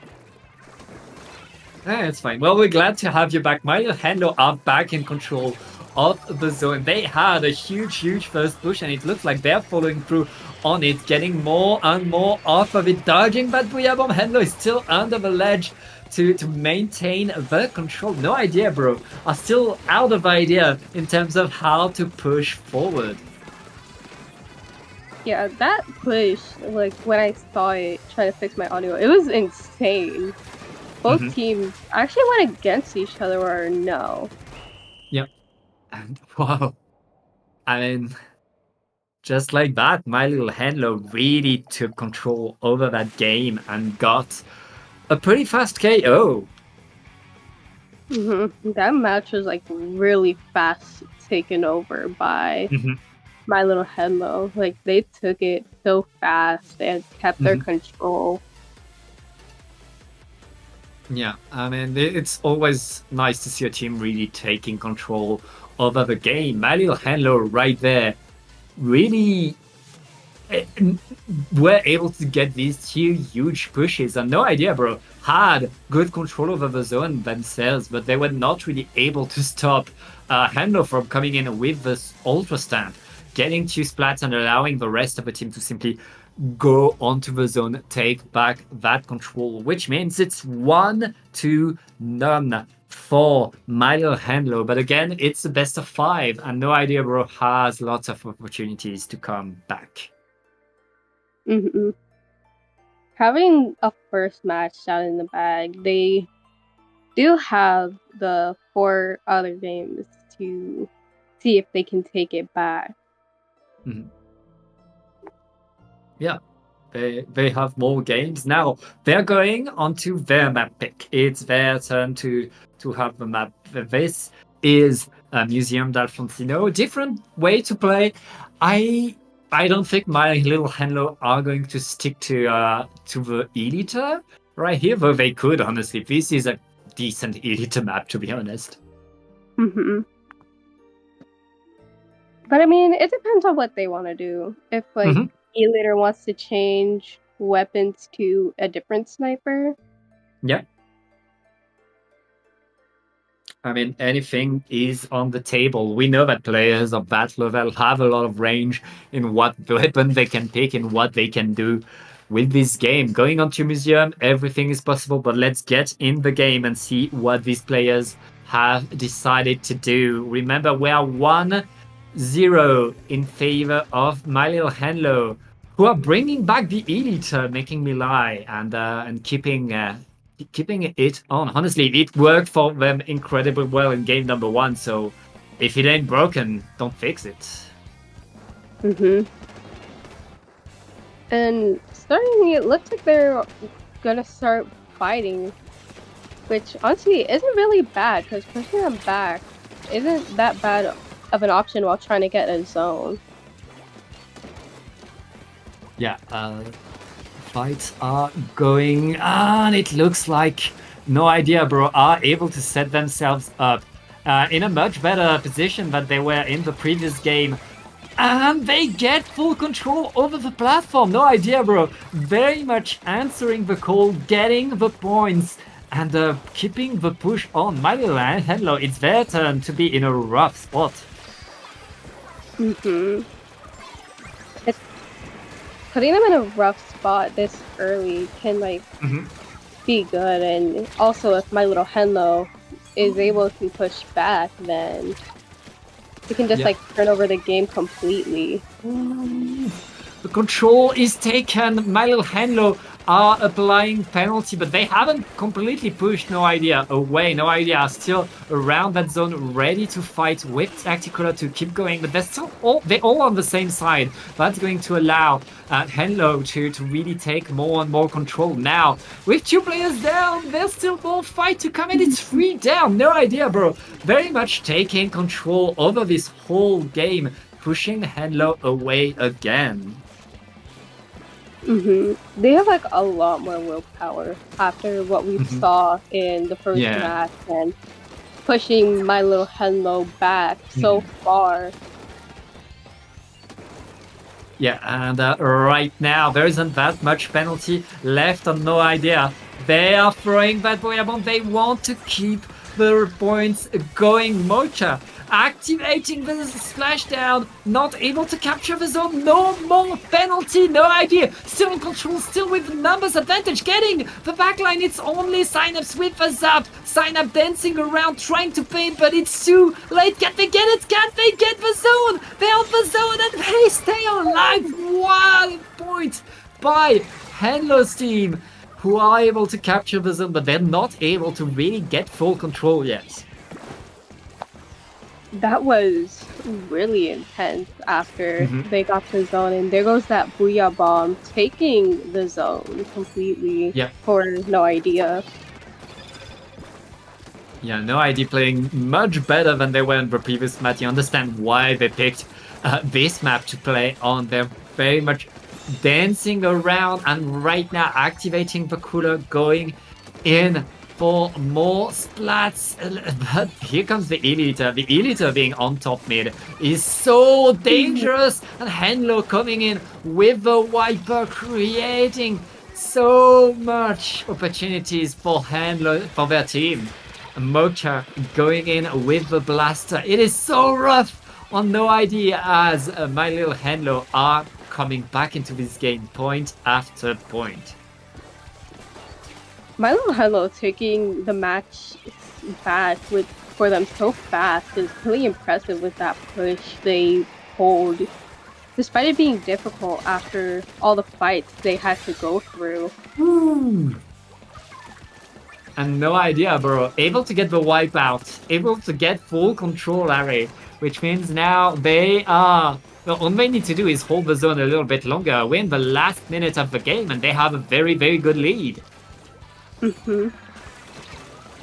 Even then, My Little Hello could make a surprising last-minute play. Yeah. Yeah, but they need to take the positions for that. There is not much time left. The penalty is almost done.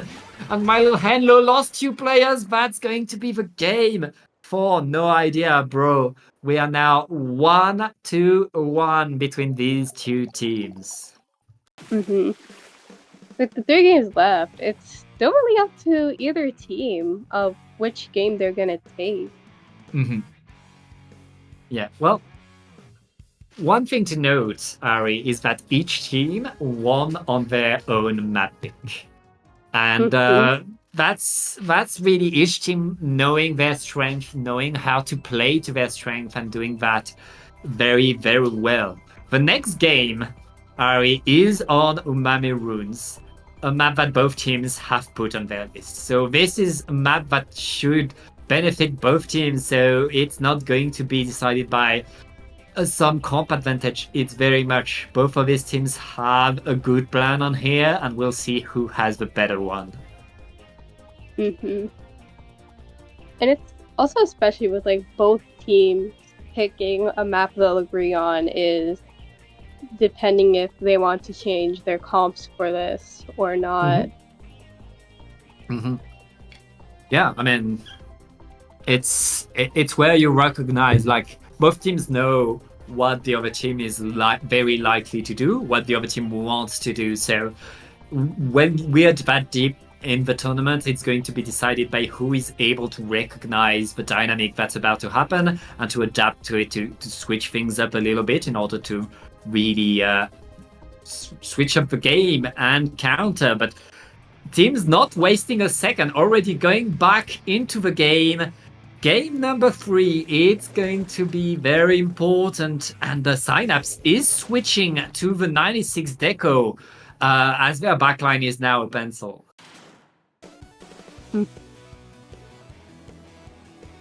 Yeah, that 96.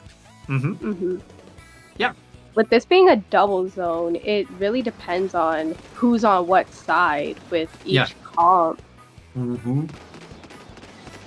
Right now it looks like No Idea are taking control of both of the sides. Not enough paint yet though, and My Little Henlo are able to respawn in time.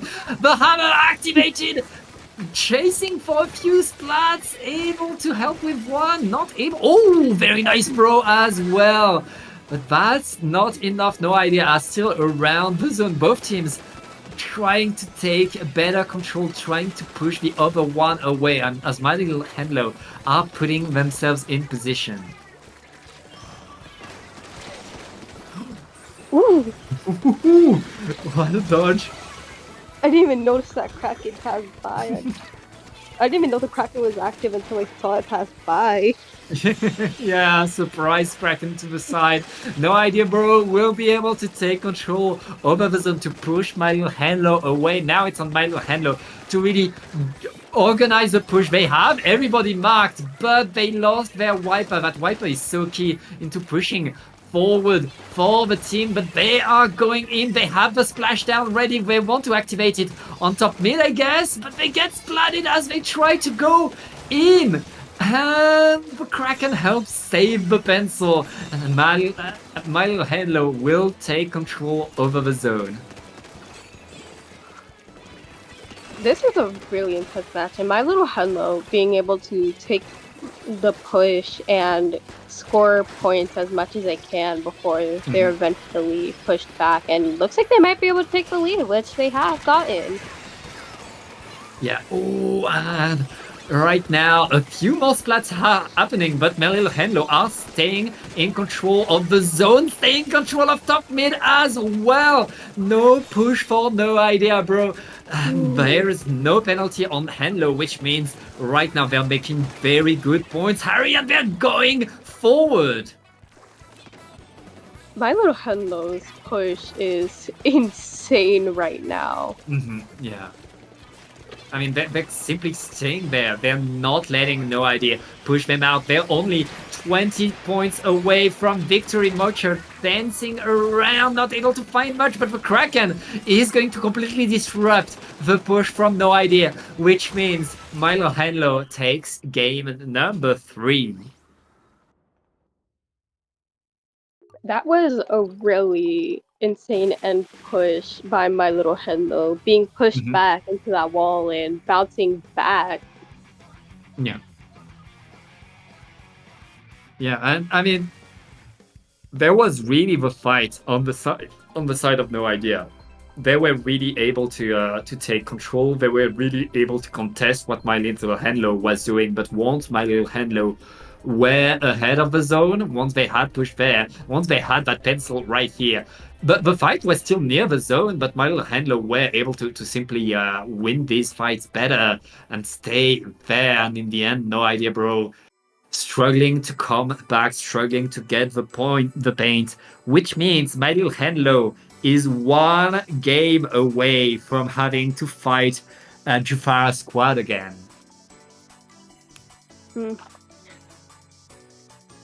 Robo Rumen, now that it's up, is definitely might see possibly a change of course, but also it might stay the same. Yeah. It's this kind of map where lots of different weapons work, which means you can switch things up, you can play around, you have lots of different things you can do. And right now, no idea, bro. They need to change something. They need to change a little bit, because I feel like My Little Henlo are getting the edge a little bit each game. And again, this is another map that both teams have chosen. We've seen My Little Henlo do a little better on the command pick. And again, there is also the underpass to worry about with flanks and surprise attacks. Yeah, pay attention to these surprise attacks. And it looks like it's My Little Henlo who are switching things up, going back to the Elite and to the Zap right there. I mean, the Kraken was working pretty well, but they're still going back to what they like, I guess. Maybe it's just like for that map, they had that comp that worked, and they have their original that works for Robo. And they've taken this game surprisingly with already a big push. Yeah, that's a very nice opening by My Little Henlo, taking control right there with the Elite on the zone with no fear. And no idea are pushing their way back in. The Reiki getting a splat, activating the Zipcast to get more, but Zipcaster is not able to find more though, as no idea are still struggling to go in. And what a snipe by the Elite. You can't do that with a pencil. 2 snipes in a row. And Henlo taking the zone right there with a hammer. Those snipes were really good. And now My Little Henlo, despite their penalty, are able to have control of the zone for a little bit and losing it. Yeah, and right now, I mean, it's 3 down onto Henlo. No idea will be able to take good control over the zone with that Booyah Bomb. They are setting themselves into the right spot to really push ahead of it and make good points. But here comes the hammer, to create the way in for My Little Handler, who are pushing their way forward onto the zone. Looks like No Idea has taken the lead, and now they're getting pushed Ooh. back. They believe the splashdown is not enough. Oh yes, the splashdown with a few more drips of ink onto the zone will be enough to apply a penalty. My Little Handler can breathe a little bit, but this game is certainly not over. And Handler activating another hammer to get forward. He's not going to find much though, as No Idea were anticipating it. And, but losing a few too many players, Handler is back in control of the zone. No, they're now pushed, losing the zone by getting it back quickly. Yep. And right now, our two teams are fighting hard for that lead. My Little Handler getting the zone back. They're going to get that lead as No Idea just lost two players make that free. It's a wipeout, and My Little Handler has no penalty and so much control right now. My No Idea bro needs to push in now. That Booyah Bomb is painting a little bit, but can they apply penalty? They're not able to yet, and they lose two players, Harry. That's going to be game and set. My Little Handler goes to grand finals. That match was really intense, and My Little Henlo, despite having the E-Leader, was like not really having much high points. The E-Leader still proved to be really powerful and being able to take the match with them.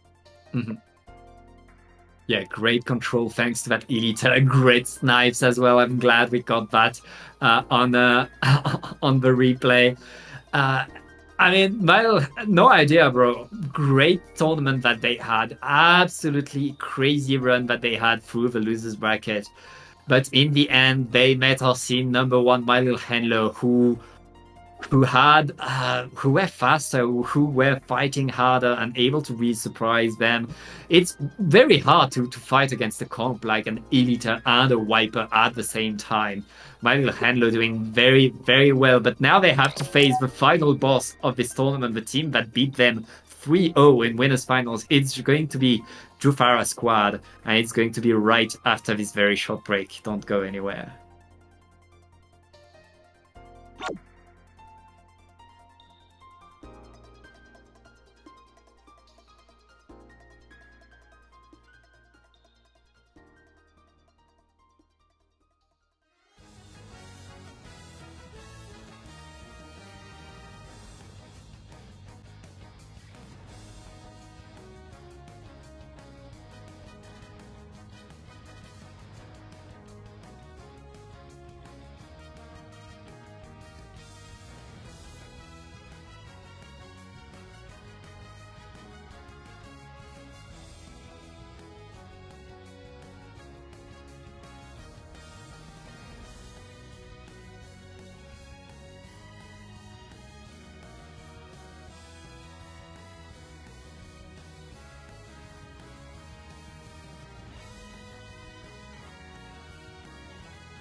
And welcome back. It is time for our grand finals.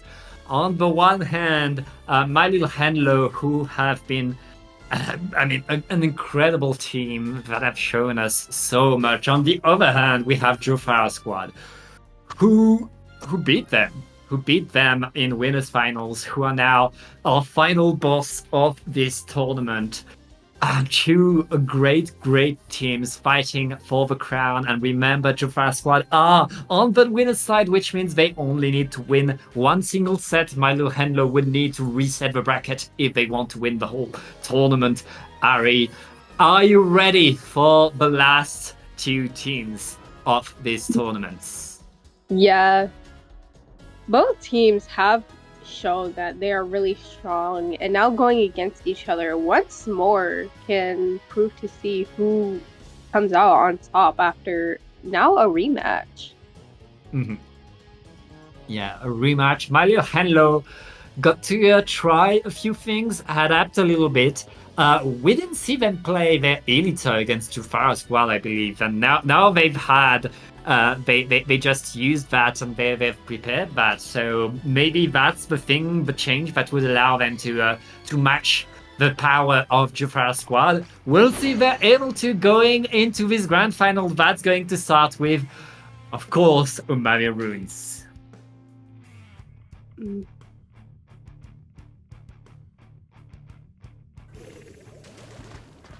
Looks like never mind. They have pretty similar comms, maybe. Yeah, well, I guess Kiki is back to the pencil. Oh, and it's Kiki this time. So different backline on the side of My Little Henlo. That could change a little thing or two, and it looks like Jufara Squad lost two players already. My Little Henlo are going to take first control. Gray dancing around with that S-Blast, but with the cooler, they'll be back on the attack mode, trying to get a bit more fight in them as both teams are trying to get control over the zone. Already starting, it's already an intense match since this is their rematch to be on top.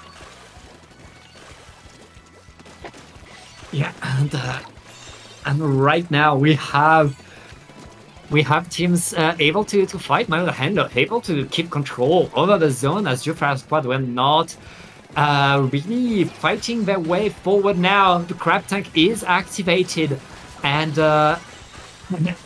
getting in, but they're already past the 50-point mark, and Jufara Squad were not still yet able to really get in to get control, and they still get punished. Little Henlo, despite winning in winners finals, are taking full control of this game. My Little Henlo has shown is trying to go on the aggressive side, which is honestly what you see a lot in ranked battles, especially tournaments like this from teams.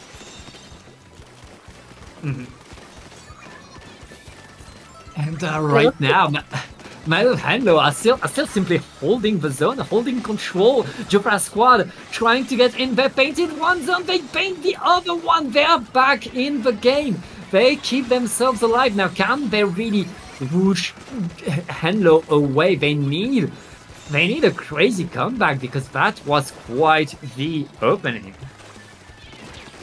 And if My Little Henlo does get the zone back, which might look like it, they still have a really big penalty to go through. And right now, it's still more fight going. It looks like Jufara Squad are able to finally really answer the fight from My Little Henlo, are able to get back in the map. And with that crab tank and the strikes, they should be able to push My Little Henlo away. My Little Henlo now, it's their turn to be on the defense side. It's their turn to really try to find a way back onto the zone. The hammer is punished. They're not able to yet. And now it's Jafara taking their own push they've pushed Little Henlo back so far that now they're struggling. Yeah, Lord incoming Synapse activating that Kraken, trying to paint over the zone. The Jofra squad mounting a crazy comeback. There's still no penalty applied. Here it comes as I say that. And Mario Henlo are still onto the map. Oh, wait. Jofra are repainting, retaking control. They lost 2 players both. So Mario Henlo should be able to push again. Looks like Henlo lost 2 players, but they're still trying their push. Yeah. Ooh, there goes the Zip Caster being taken down. And it looks right. Yeah. Looks like Henlo might be able to take the game back if they push Jafara away far enough. Yeah, I mean, they painted both zones, they reapplied penalty win, the last minute. And My Little Henlo has the lead right there and the control over the map. Very nice play, but they lost 2 players. Soldier with a slosher, able to really create a lot of danger. Synapse activating the Kraken to stop any push in its track. My Little Henlo, very, very nice control by them, and it looks like they're on their way to a victory as Jafara not able to really push their way in. Ooh, looks like Jafara might be able to take the zone. Yeah, they take the zone, but they're going to need to win in overtime, deny any action on the side of My Little Henlo, and My Little Henlo are looking forward to simply get their way in. They're preparing their way. Here comes the Kraken by Synapse. Synapse going in, and the zone is so small. It is so fast to paint. My Little Henlo taking it. That was a really intense first match, but My Little Henlo being able to take it back in overtime, not allowing Jahara to defeat them again. I mean, after being defeated 3-0 in winners finals, My Little Henlo coming back very, very strong, being able to take control of the game and force Jafara's squad to defend, to be in positions that they were not in winners. Very much My Little Henlo coming back stronger, coming back faster, and winning game number 1. We very much have the grounds. Now it's on Jafara to adapt, to change what they're doing, and to face that new Little Henlo team. And if My Little Henlo does win this, they can start the bracket reset and potentially win. Whoa, okay. Teams are pressing A very fast. They want to get that game going. And okay, Jafara squad not really changing their comp. My Little Henlo sticking to their guns as well. I think this is going to be the 2 comps that we're going to see for this grand finals. As one player from Jafara is dropping to the side, it's Soldier with the bucket. Soldier is not found and is behind everybody, but My Little Henlo has a lot of control over the zone. And they already got 1 player on Jafara down, and Henlo has 2 down, and Jafara might be able to take the zone, which they are able to do. Yeah, and right now, lots of splats are coming left and right. Greg able to find one with the S-Blast. And I think that's a punish on the Zipcaster as well. Jafara squad answering the call, getting a lot going right there under that ledge. They are making good points, and there's 2 players down onto My Little Henlo. Jafara now having motivation. They're taking this game. Ooh, the splat wall. Okay, Synapse activating the Kraken, going in there, destroying the Crab Tank. Jafara squad lost 3 players, and My Little Henlo, it's their turn onto the zone now. penalty applied, and good control, but there's already Jufara squad coming back in there, going for more splats. Ooh, but no, they get splatted. Look at that, Jufra squad activated their specials but got splatted in their strikes, and now My Little Henlo are on their way to getting the lead back. The Crab Tank is activated, but can that Crab Tank get the zone? There's nobody to follow through on it, as My Little Henlo is keeping the control. They have 2 players down, though. Can Jufra capture the zone? Yes! That push from My Little Henlo was really good, as they were able to take down a lot of points, getting closer to a lead they want. Yep, and Jufara squad are very much holding that zone right now, holding that lead. Booyah it just got destroyed, though. They lost 2 players. My Little Henlo able to push again, able to get back into the game. That's a lot of splats, and a super jump away by the bucket in the nick of time to dodge the crack, and the strikes are going on to the zone. Can they get the zone back, though? Looks like... It's very contested. Both teams fighting. My Little Henlo getting the zone, applying penalty, and forcing Gray to drop to the side, fight a little bit more. That's a double by Gray, activating the Booyah Bomb. Jufara squad is going to take control thanks to that double. So far with that double, it was really nice, and being able to push back the other 2 with the Booyah Bomb.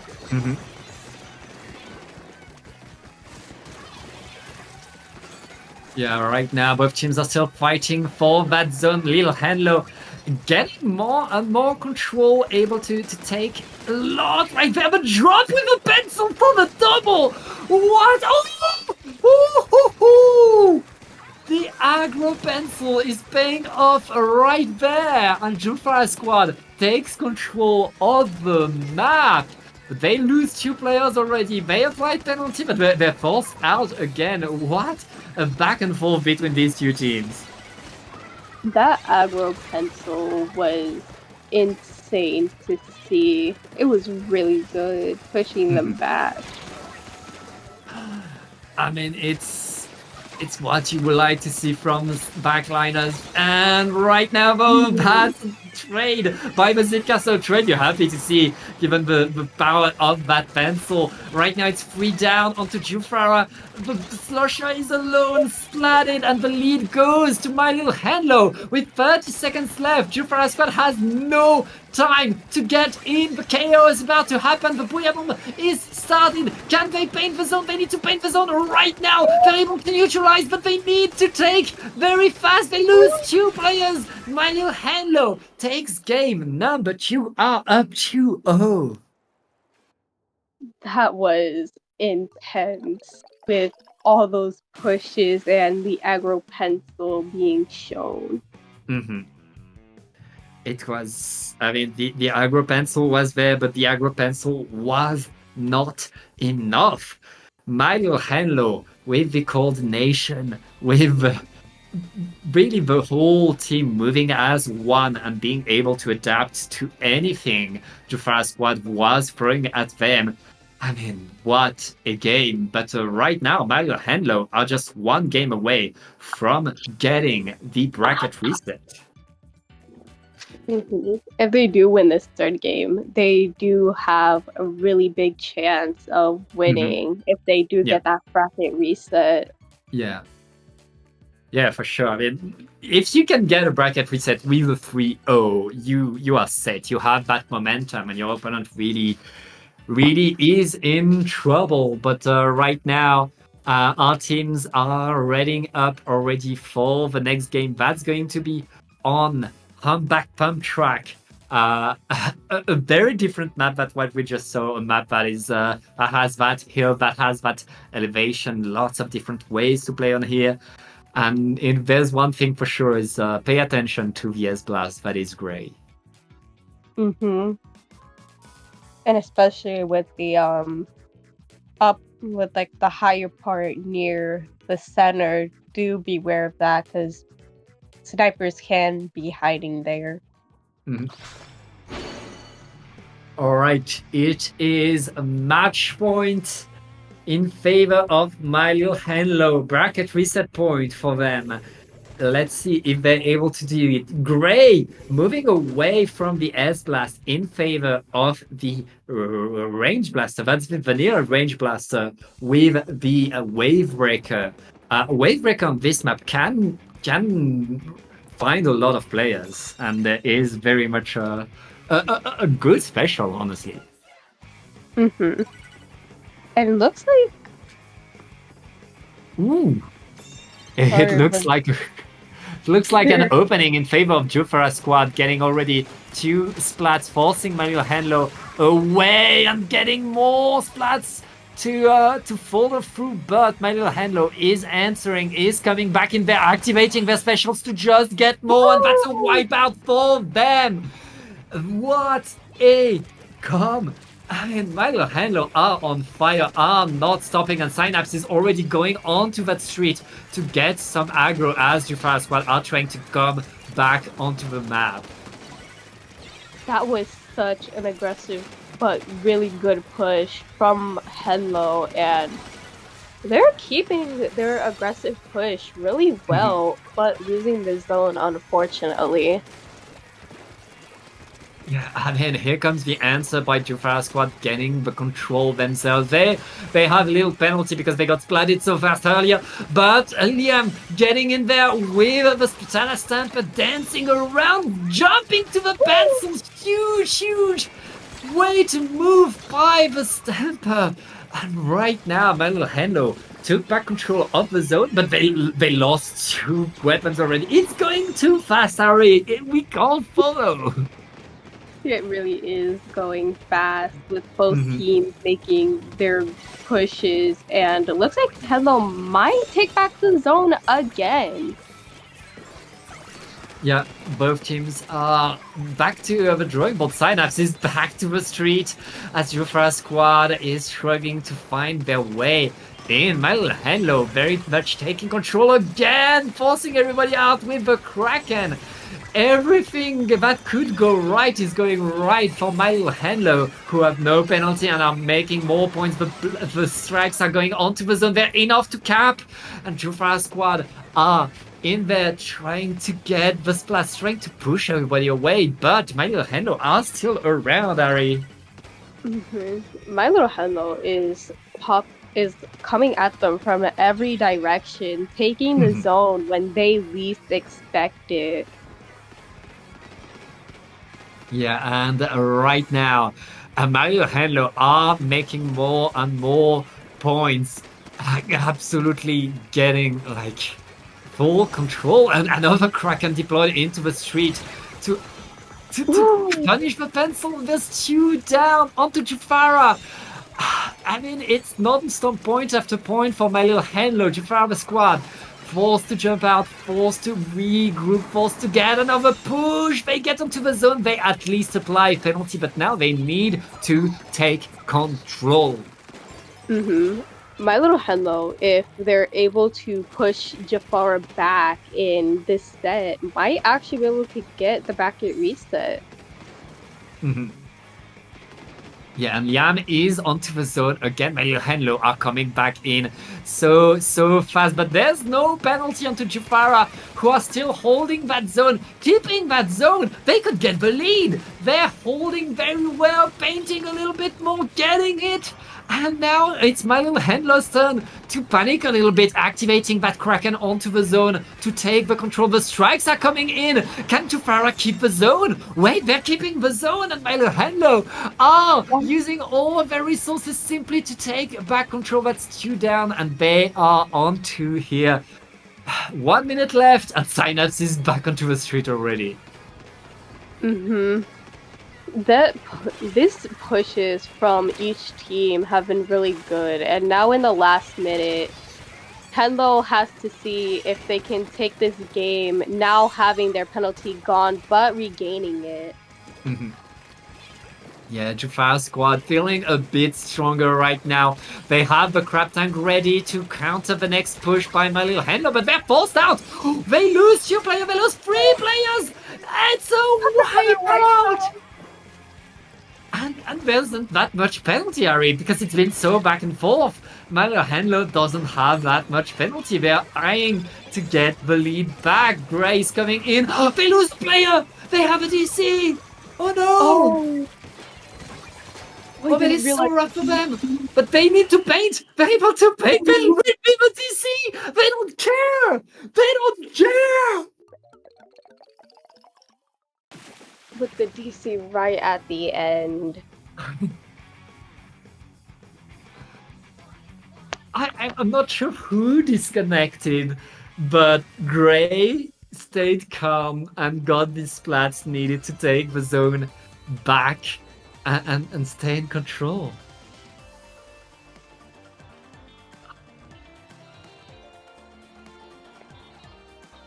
I actually don't know who disconnected either, but they kept the match under their belt by that. I mean, it was very much the last second, which means Jafar squad only had needed a few more splats to simply get back in there. And yeah, great game right there.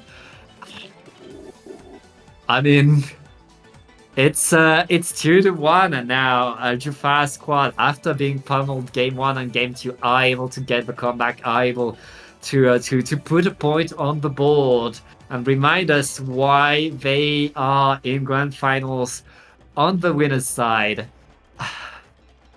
But yeah, which means we get to see Makomart. Makomart for zones is honestly a pretty good map, especially with like the 2 platforms are near the zone.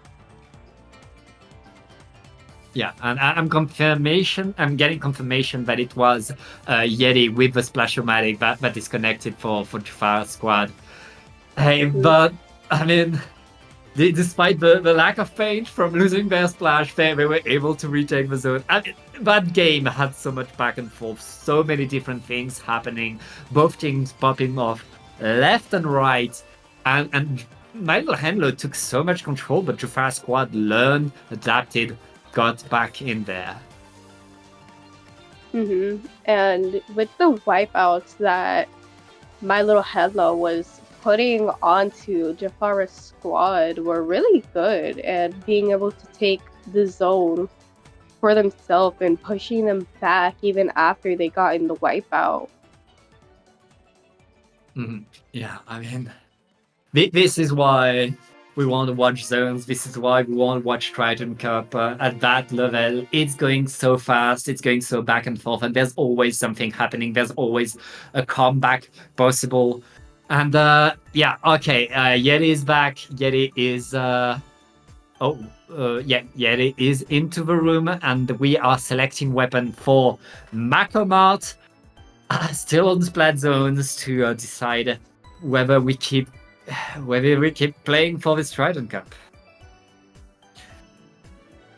I mean, my little handler are still very, very strong, and going into Mako, we'll have a very different dynamic than what we had earlier, and it's going to be more dependent on the sloshers and the blaster that we've had going on to Makomart. And they might change up their comps if they want to, or they could stay the same. Yeah. At this point of the tournament, though, Ari, do you really want to change comp? Because, like, you've been trying things. Is it really time to try new things? And, like, if something is, like, working out for you really well, you can... Like, you should stick to it and like not change it, because that can sometimes throw everyone off. Yeah, I mean, I say that Jafar squad changed blaster. We'll see if they change back or if they stick to it. Hey, that range blaster has worked well in the hands of Gray. But let's get in the game right now. Makomart, very much a classic it's still match point for Mario Handlo, and there was another disconnect. We're going to. I think we're gonna change hosts, and so we can keep playing the game.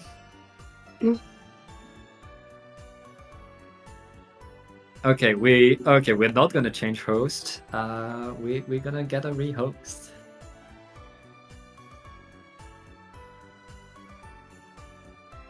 All right. we get to wait a little bit more to see more of these two teams. The suspense is there, but that gives these two teams a bit of time to breathe, to reflect on what was happening, on how to adapt, the tiny adjustments to make. Even if they don't change the weapon, you can really think, okay, this player was always doing that, so you want to go there, you want to do this, you want to do that. And that's the kind of thing that especially top players like that are able to use their time to adapt a little bit more. So we could expect really a different dynamic coming into Macromat if these players have more time to talk strategy. And now that they have this time to discuss what they can potentially do, they have time to breathe, discuss comps that they might want to try or change, and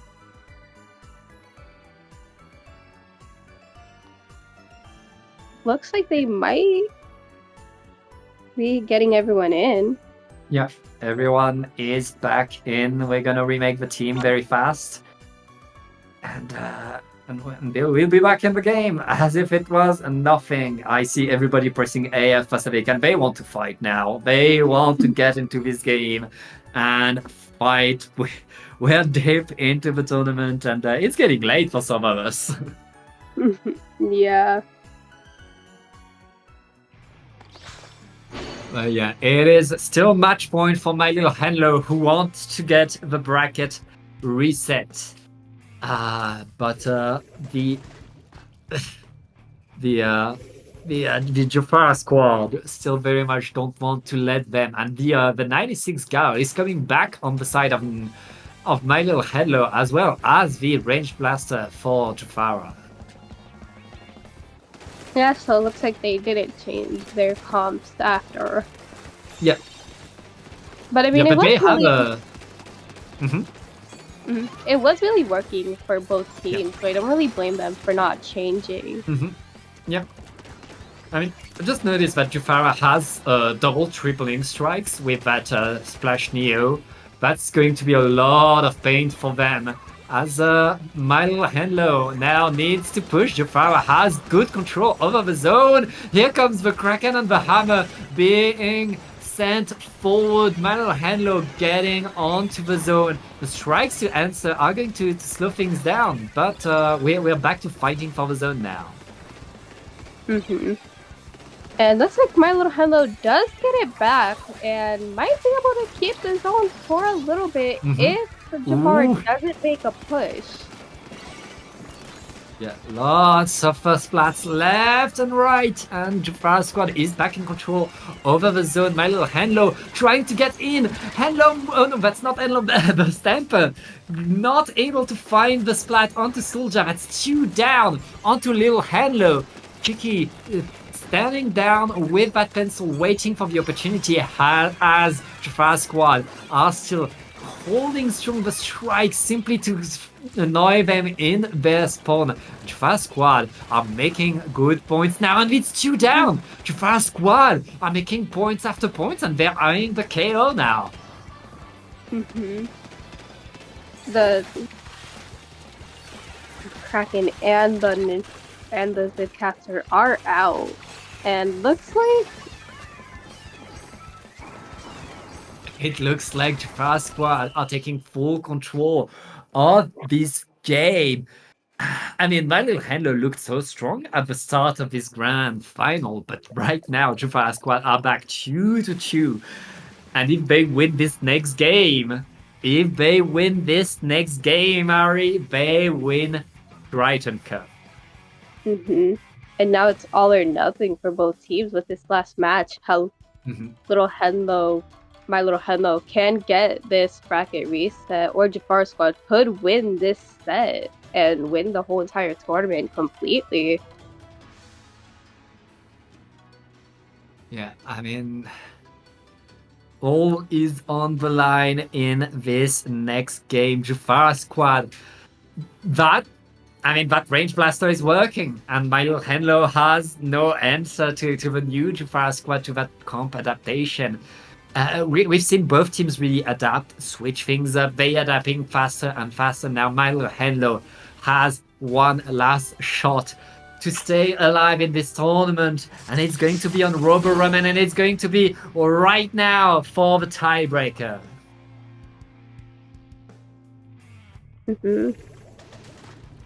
Looks like Jafar stayed with the same comp, and so has My Little Henlo.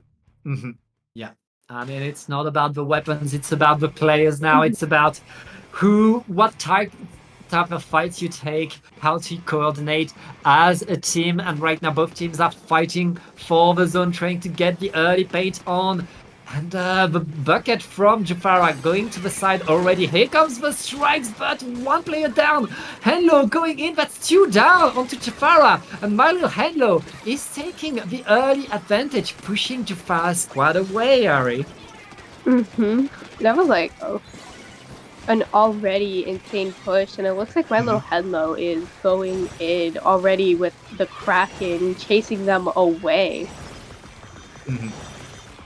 That Kraken is going to take back a lot of control. My little Henlo forced to wait for these strikes, but not able to paint over. And more strikes coming, allowing Jafar Squad to simply push ahead, take control of the zone. But they lost their bucket. They lost one of their frontliners. They're forced to defend. Now, as My Little Henlo are back to fighting for that zone now. We see the Kraken coming back, taking. Ooh, there was the Zipcaster. Yeah, that Zipcaster found a lot right now. My Little Henlo still in control as Jafara are forced back, very much back into their own spawn. Now with a tactical, they're going to try to move in, but everybody from Henlo's team is waiting for them. And now that they have their penalty gone, they lost it, but now having their penalty back. Yep. Yeah, right now it's My Little Henlo pushing in. We're two pills down on My Little Henlo, on Jafara. My Little Henlo are pushing in and getting the splats they want to get, keeping their lead and pushing in more. But can they stay in control? It looks like they've punished to the side. Now they only need to look forward as Gray is going in with that blaster.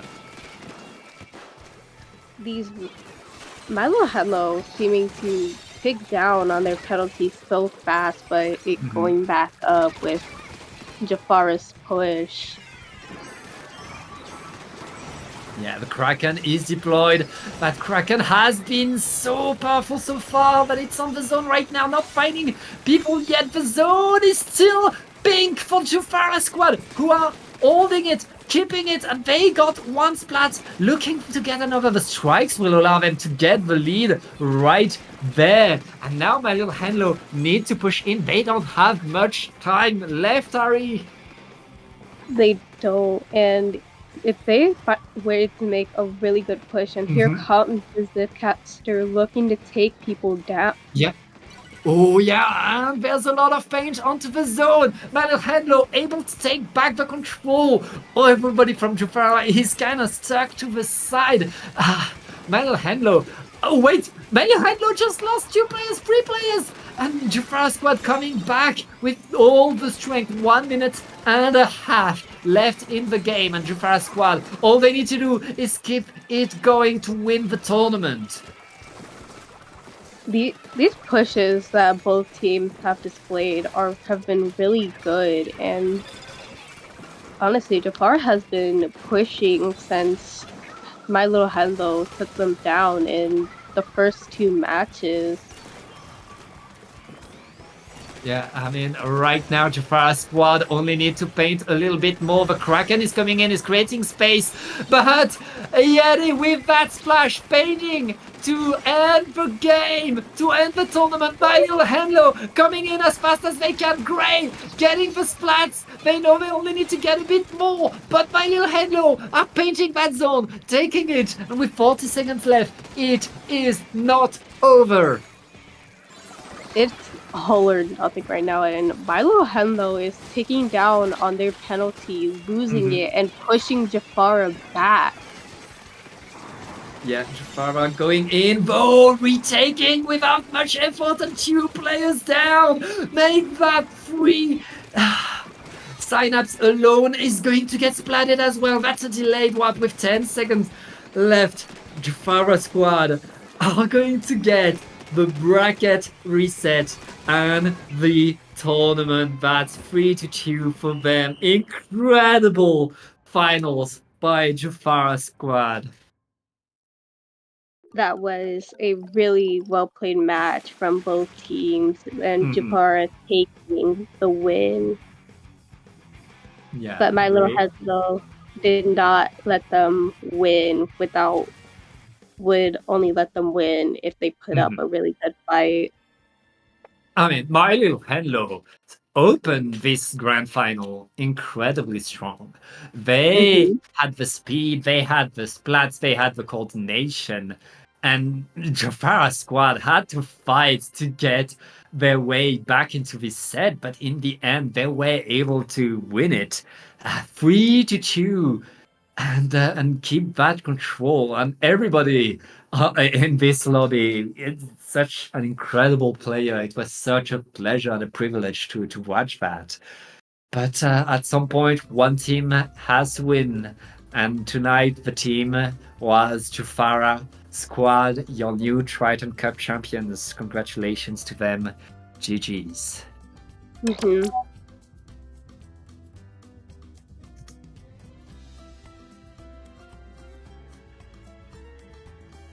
All right, that means, Amari, it's going to be time for us to say goodbye. Before we leave, though, can you tell me where can we find you on the internet? Do you have something to plug?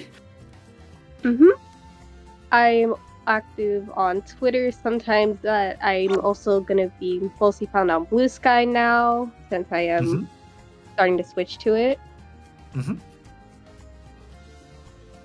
Yeah, well, that's great to know. You can find me on Blue Sky at Pajerotom. It's written on your screen.